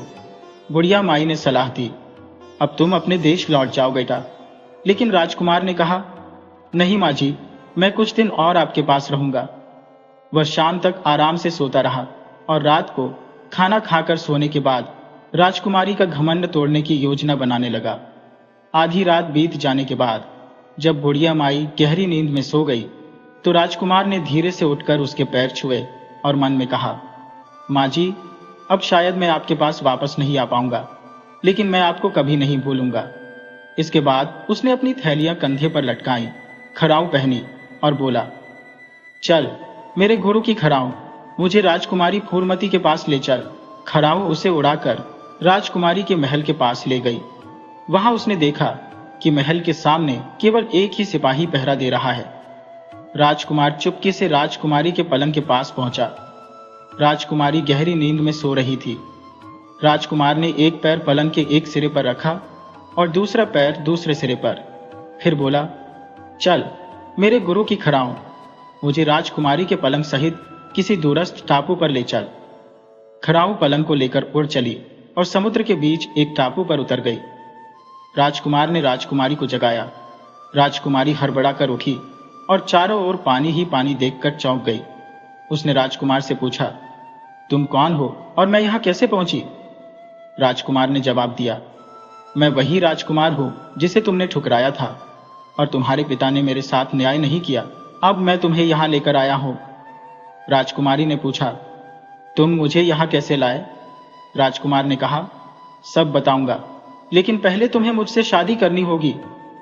राजकुमारी ने कोमल स्वर में कहा, हाँ मैं तैयार हूं। राजकुमार मन ही मन खुश हो गया। जिस राजकुमारी के लिए उसने प्रतिज्ञा की थी, जिसके लिए सैकड़ों राजकुमार अपनी जान गंवा चुके थे, भी अब उससे शादी करने को तैयार थी। राजकुमार को सोचते देख राजकुमारी मुस्कुराई और बोली, मेरे प्यारे राजकुमार, देखो यहाँ का मौसम कितना सुहाना है, कितना सुंदर स्थान है। अब तुम पलंग पर आराम करो। राजकुमार ने कहा, पहले मैं तुम्हें यह बता दूं कि मैंने तुम्हें यहाँ कैसे लाया। राजकुमारी ने हंसते हुए कहा, ओह, मैं तो ये भूल ही गई थी। मुझे याद है कि मैं अपने महल में सोई थी और अब यहाँ हो। राजकुमार ने कहा, मेरे पास एक उड़न खड़ाऊ है, इसे पहनकर मैं जहां चाहता हूं वहां पहुंच जाता हूं। राजकुमारी ने चकित होकर कहा, वाकई? और फिर हंसते हुए उसने राजकुमार को गले से लगा लिया। उसने उसकी थैलियों की ओर इशारा करते हुए पूछा, ये थैलियां क्या है? राजकुमार ने कहा, इनमें से एक थैली से धन निकलता है और दूसरी से खाना। हम यहां आराम से जीवन बिता सकते हैं। राजकुमारी ने कहा, बहुत अच्छा, और फिर बोली, मुझे अब नींद आ रही है, मैं पलंग पर सोती हूं, तुम नीचे सो जाओ। राजकुमार ने मना किया और कहा, नहीं राजकुमारी, तुम पलंग पर सो जाओ, मैं नीचे सो जाऊंगा, तुम्हें नीचे कष्ट होगा। राजकुमारी पलंग पर लेट गई और राजकुमार थोड़ी दूरी पर नीचे सो गया। राजकुमार को यकीन हो गया था कि अब राजकुमारी का दिल बदल गया है। ठंडी हवा के झोंकों से वह जल्द ही गहरी नींद में सो गया। लेकिन राजकुमारी मन ही मन यह सोच रही थी कि कब राजकुमार सोए, इसलिए उसने सोने का बहाना बना लिया था। कई घंटे बीतने के बाद जब राजकुमार गहरी नींद में सो रहा था, तब राजकुमारी चुपके से उठी। उसने ध्यान से देखा कि राजकुमार पूरी तरह से सो चुका है। उसने बिना कोई आहट किए राजकुमार की खड़ाऊ और उसकी दोनों थैलियां अपने कब्जे में कर ली। सब कुछ पलंग पर रखकर उसने खड़ाऊ पहनी और पलंग पर चढ़ गई। राजकुमार की ओर एक नजर डालते हुए वह बोली, चल मेरे गुरु की खड़ाऊ, मुझे महल पहुंचा दे। राजकुमार गहरी नींद में डूबा रहा और राजकुमारी महल पहुंच गई। सुबह जब सूरज की किरणें तेज हुई तो राजकुमार की आंखें खुली। उसने देखा कि राजकुमारी वहां नहीं है। यह देखकर वह हक्का बक्का रह गया। पलंग और उसकी जादुई चीजें भी गायब थी। सारा माजरा समझते ही उसका मन गुस्से से भर गया। राजकुमारी ने मीठी मीठी बातें करके उसे धोखा दिया था और उसकी जादुई वस्तुएं भी ले गई थी। तभी समुद्र में बड़ी बड़ी लहरें उठने लगी। राजकुमार ने दूर दूर तक देखा, किनारा कहीं नहीं दिख रहा था। इतनी दूर जाना उसके लिए मुश्किल था और फिर समुद्र में खतरनाक जीव जंतु भी हो सकते थे। यही सोचते सोचते वह परेशान हो गया। तभी उसने एक पेड़ का भारी लट्ठा तैरता हुआ देखा। उसे लगा कि शायद भगवान ने उसे बचाने के लिए यह सहारा भेजा है। राजकुमार पानी में कूद पड़ा और काफी कोशिशों के बाद तैरते हुए उस लकड़ी के लट्ठी तक पहुंच गया। पूरे 4 घंटे तक समुद्र की ऊंची ऊंची लहरों से जूझते हुए वह आखिरकार किनारे पर पहुंच गया। 3 दिनों तक पैदल यात्रा के बाद वह उस नगर तक पहुंच गया। इस बार उसने जंगल से कुछ लकड़ियां काट ली और उन्हें सिर पर रखकर नगर में दाखिल हुआ। पहरेदारों ने उसे लकड़हारा समझकर जाने दिया। अंदर जाकर उसने बाजार में लकड़ियां बेची और बुढ़िया माई के मकान की ओर चल पड़ा। उसे देखकर बुढ़िया माई खुश हो गई, लेकिन उदास होकर बोली, बेटा, तुम्हारे बिना मेरा यहां मन नहीं लग रहा था। मैंने सोचा तुम अपने देश लौट गए होगे, इसलिए खुद को तसल्ली दी थी। राजकुमार ने कहा, हाँ माई, मैं काफी दूर के शहर में गया था और वहीं से लौट रहा हूं। लंबी यात्रा के कारण मैं थक गया हूं। बुढ़िया ने तुरंत ताजा खाना बनाया। खाना खाने के बाद राजकुमार ने कुछ सोचा और बुढ़िया से कहा, माई, वैसे तो मैंने आपको पहले ही बहुत कष्ट दिया है, लेकिन अब एक और कष्ट देने वाला हूं। बुढ़िया माई बोली, बेटा, तुम तो मेरे अतिथि हो, तुम्हारे लिए जो भी कर सको करूंगी। राजकुमार ने कहा, माई, मुझे छोटे छोटे चांदी के गहने बनवा दो, जैसे कि छोटे बच्चों के होते हैं। बुढ़िया ने हैरानी से पूछा, बेटा, इनका तुम क्या करोगे? राजकुमार ने जवाब दिया, बस मन कर रहा है कि इन्हीं अपने पास रखूं। बुढ़िया माई बोली, ठीक है बेटा, तुम आराम करो, मैं कल बाजार जाकर तुम्हारे लिए छोटे छोटे गहने बनवा कर लाऊंगी। अगली सुबह बुढ़िया बाजार गई और चांदी के छोटे छोटे गहने खरीद लाई। शाम को राजकुमार ने इंसान से बंदर बनने वाली घास सूंघी और वे गहने हाथों और पैरों में पहन लिए। अब वह बंदर के रूप में उछलता हुआ एक मकान से दूसरे मकान की छत पर पहुंच गया। बहुत से लोगों ने उसे देखा और उसके गहनों की वजह से बच्चों की भीड़ उसके पीछे लग गई। थोड़ी ही देर में बंदर फुदकता हुआ राजमहल में पहुंच गया। राजकुमार बंदर के रूप में चारों ओर राजकुमारी को ढूंढने लगा। उसने देखा कि राजकुमारी महल के पीछे के आंगन में बैठी है, जहां उसकी सहेलियां भी थी। राजकुमार ने उनकी बातें सुनने के लिए एक पौधे के पीछे छिपकर कान लगा दिए। राजकुमारी अपनी सहेलियों को उसी राजकुमार के बारे में बता रही थी। एक सखी ने कहा, राजकुमारी जी, आप हमारी बात का बुरा मत मानिएगा, लेकिन आपको उस राजकुमार को यूं समुद्र में असहाय छोड़कर नहीं आना चाहिए था। राजकुमारी ने बेपरवाही से कहा, अरे, ज्यादा से ज्यादा उसे कोई जीव जंतु खा गया होगा। फिर एक और सहेली ने हंसते हुए पूछा, वैसे देखने में कैसा था? राजकुमारी ने उत्तर दिया, सुंदर तो था, लेकिन मूर्ख भी था। जैसे ही मैंने उससे मीठी मीठी बातें की, उसने सोचा कि राजकुमारी फूलमती उसकी रानी बन जाएगी। लेकिन उसकी नींद में ही मैंने उसकी सारी जादुई चीजें लेकर खुद को महल में वापस पा लिया। जब राजकुमारी वहां से उठने ही वाली थी, तभी राजकुमार एकदम से उसके सामने आकर खड़ा हो गया। चारों ओर लोग बातें करने लगे, अरे देखो, ये बंदर कितना सुंदर है, गहने भी पहने हुए हैं। राजकुमारी की एक सहेली ने कहा, ये तो किसी का पालतू बंदर लगता है। दूसरा बोली, सच में ये बंदर कितना नटखट और चंचल है। बंदर ने नाचना शुरू कर दिया और राजकुमारी और उसकी सहेलियां हंस हंस कर लोटपोट हो गईं। तभी राजकुमारी ने अपने सैनिकों को बुलाया और कहा, इस बंदर को पकड़वाकर महल में रख लो। जैसे ही राजकुमारी ने बंदर को पकड़ने के लिए हाथ बढ़ाया, बंदर उछलकर उसकी गोद में आ गया। राजकुमारी ने उसे अपने कोमल हाथों से सहलाया और बंदर उसके कंधों पर बैठ गया। लेकिन तभी बंदर ने अचानक राजकुमारी के चेहरे पर 2 थप्पड़ जड़ दिए। राजकुमारी चौंक गई और गुस्से में आ गई। उसने अपने सैनिकों को तुरंत आदेश दिया कि हर हाल में उस बंदर को पकड़ो। पूरे बाग में हड़कंप मच गया, लेकिन बंदर किसी के हाथ नहीं आया। रात को जब सभी थक हार कर सो गए, बंदर महल की छत पर छिपा हुआ था। जैसे ही उसे यकीन हो गया कि सब सो चुके हैं, वह चुपचाप राजकुमारी के कमरे में घुस गया। वहां उसने धीरे से घास की पत्तियां राजकुमारी की नाक पर रख दी। घास की सुगंध जैसे ही राजकुमारी की नाक में पहुंची, वह एक बंदरिया में बदल गई। सुबह जब नौकरानी राजकुमारी को जगाने आई, तो उसने पलंग पर एक बंदरिया को देखकर शोर मचा दिया। राजकुमारी की आंखें खुली और उसने देखा कि अब वह एक सुंदर राजकुमारी नहीं बल्कि एक बंदरिया है। उसने दुखी होकर रोना शुरू कर दिया। इस खबर से पूरे महल में खलबली मच गई। लोग जादूगरों को बुलाने लगे, लेकिन कोई भी राजकुमारी को ठीक नहीं कर पाया। अंत में राजा ने ऐलान किया कि जो भी राजकुमारी को ठीक करेगा उसे मुंह मांगा इनाम दिया जाएगा। अगले दिन राजकुमार साधु के वेश में दरबार में पहुंचा और बोला, राजन, मैं आपकी बेटी को ठीक कर सकता हूं, लेकिन मेरी एक शर्त होगी। लोग हैरान थे, लेकिन राजा ने कहा, जो मेरी बेटी को ठीक कर देगा मैं उसकी शर्त मान लूंगा। जैसे ही उस नौजवान साधु ने अपनी बात रखी, सबकी निगाहें उसकी ओर मुड़ गईं। कुछ लोग सोचने लगे कि शायद ये यूं ही डींगे मार रहा है। राजा ने गुस्से में पूछा, बोलो, तुम कौन सी शर्त रखना चाहते हो? राजकुमार, जो साधु के भेष में था, बोला, महाराज, मैं चाहता हूं कि आप अपनी राजकुमारी की शादी मुझसे कर दें। यह सुनकर राजा का गुस्सा 7वें आसमान पर पहुंच गया। वो अपनी गद्दी से उठ खड़ा हुआ और चिल्लाते हुए बोला, दुष्ट, ऐसे समय में जब हम पर मुसीबतों का पहाड़ टूटा है, तुम हमारा अपमान कर रहे हो।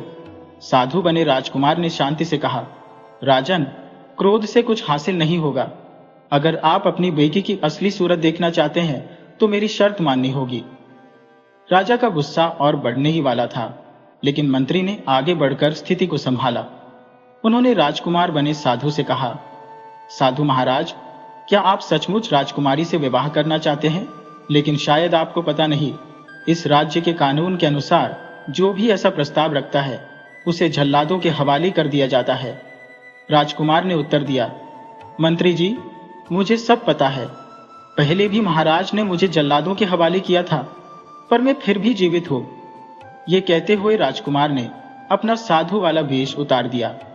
राजा हैरानी से बोला, तुम अभी तक जिंदा कैसे हो?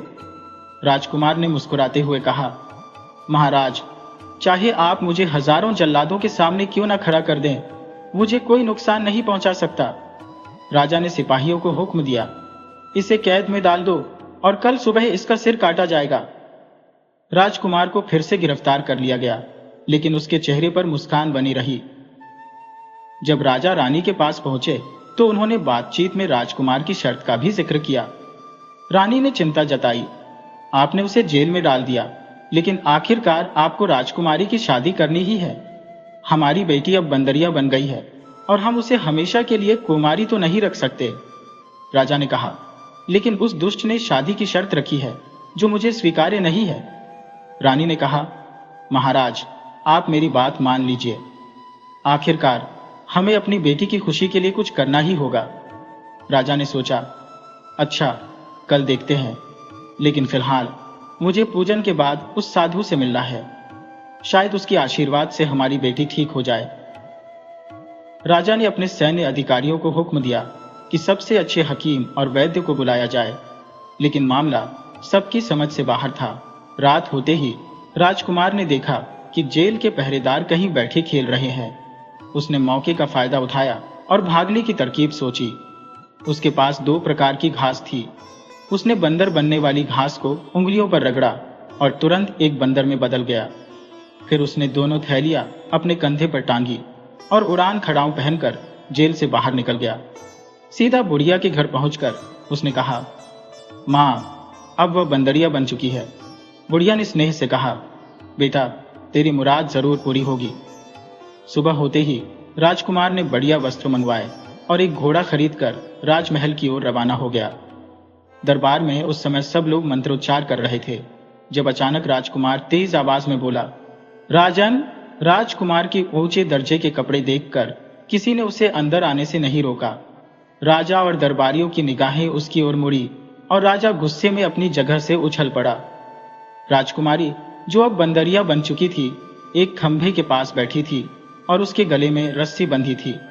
राजा ने चौंक कर पूछा, तुम कैद से बाहर कैसे आए?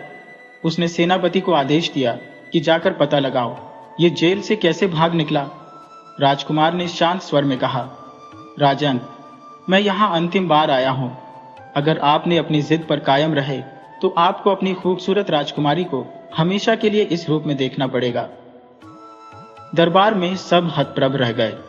सबके मन में सवाल था कि राजकुमार कैसे जेल से निकल भागा, और तब उनकी हैरानी और बढ़ गई जब उन्हें पता चला कि जेल का ताला तो सही सलामत था, फिर भी राजकुमार वहां से गायब हो गया। मंत्री ने राजा को समझाया, महाराज, इससे अच्छा वर आपकी राजकुमारी के लिए नहीं मिलेगा। आखिरकार राजा ने राजकुमार की शर्त मान ली। राजकुमार ने बंदरिया बनी राजकुमारी को एकांत में ले जाकर उसे दूसरी घास दी और वह फिर से अपनी असली सूरत में लौट आई। इसके बाद धूमधाम से राजकुमार और राजकुमारी का विवाह संपन्न हुआ। राजा ने उन्हें दहेज में कई हाथी, घोड़े और अन्य बहुमूल्य वस्तुएं भेंट की। तीसरे दिन राजकुमार अपनी नई नवेली दुल्हन को लेकर अपने देश के लिए रवाना हुआ। उसके साथ बहुत से सैनिक भी थे। रास्ते में उन्होंने कई जगह पर पड़ाव डाले और आराम किया। जब वह अपने राज्य पहुंचा तो शाम का समय था। घोड़ों और हाथियों की चहलकदमी से धूल के गुब्बार आसमान में उड़ रहे थे। वीरेंद्र सिंह के पिता ने सोचा कि शायद किसी ने उनके नगर पर हमला कर दिया है, इसलिए उन्होंने तुरंत अपनी सेना को तैयार कर लिया। लेकिन जब उन्हें पता चला कि वह उनका वीर बहादुर पुत्र है, तो पूरे नगर में खुशी की लहर दौड़ गई। राजकुमार अपनी छोटी मां के पास गया और राजकुमारी को लेकर उनके सामने पेश किया। उसने कहा, माता, हमें आशीर्वाद दीजिए। आपके आदेशानुसार राजकुमारी फूलवती आपके सामने है। पूरा नगर रोशनी से जगमगा रहा था। राजा ने इस मौके पर बहुत उत्साह से जश्न मनाया। हालांकि छोटी रानी, जो ईर्ष्या करती थी, शर्म के मारे अपनी गर्दन नीचे किए रही। लेकिन राजकुमार की मां कलावती बेहद प्रसन्न थी। उसने अपनी बहू और बेटे का पूरे आदर सत्कार से स्वागत किया। धीरे धीरे राजा बूढ़ा हो चला था, इसलिए उसने राजकुमार को राजा घोषित कर दिया। राजकुमार ने अपनी समझदारी और जादुई शक्तियों से राज्य का बहुत विस्तार किया और अच्छे से शासन किया। उसके राज्य की शान और शौकत दूर दूर तक फैल गई। प्रजा पहले से ही राजा और राजकुमार से प्रसन्न थी, लेकिन अब तो राजकुमार की वीर गाथाएं चारों ओर फैलने लगी। दोस्तों, अगर आपको हमारी कहानी पसंद आई हो तो कृपया हमारे चैनल को लाइक करें, सब्सक्राइब करें और शेयर करें। वीडियो अच्छी लगी हो तो इसे लाइक करें और ऐसी ही मज़ेदार कहानियों के लिए चैनल को सब्सक्राइब करें और बेल आइकन दबाएं। ज़्यादा से ज़्यादा अपने दोस्तों को शेयर करें। धन्यवाद।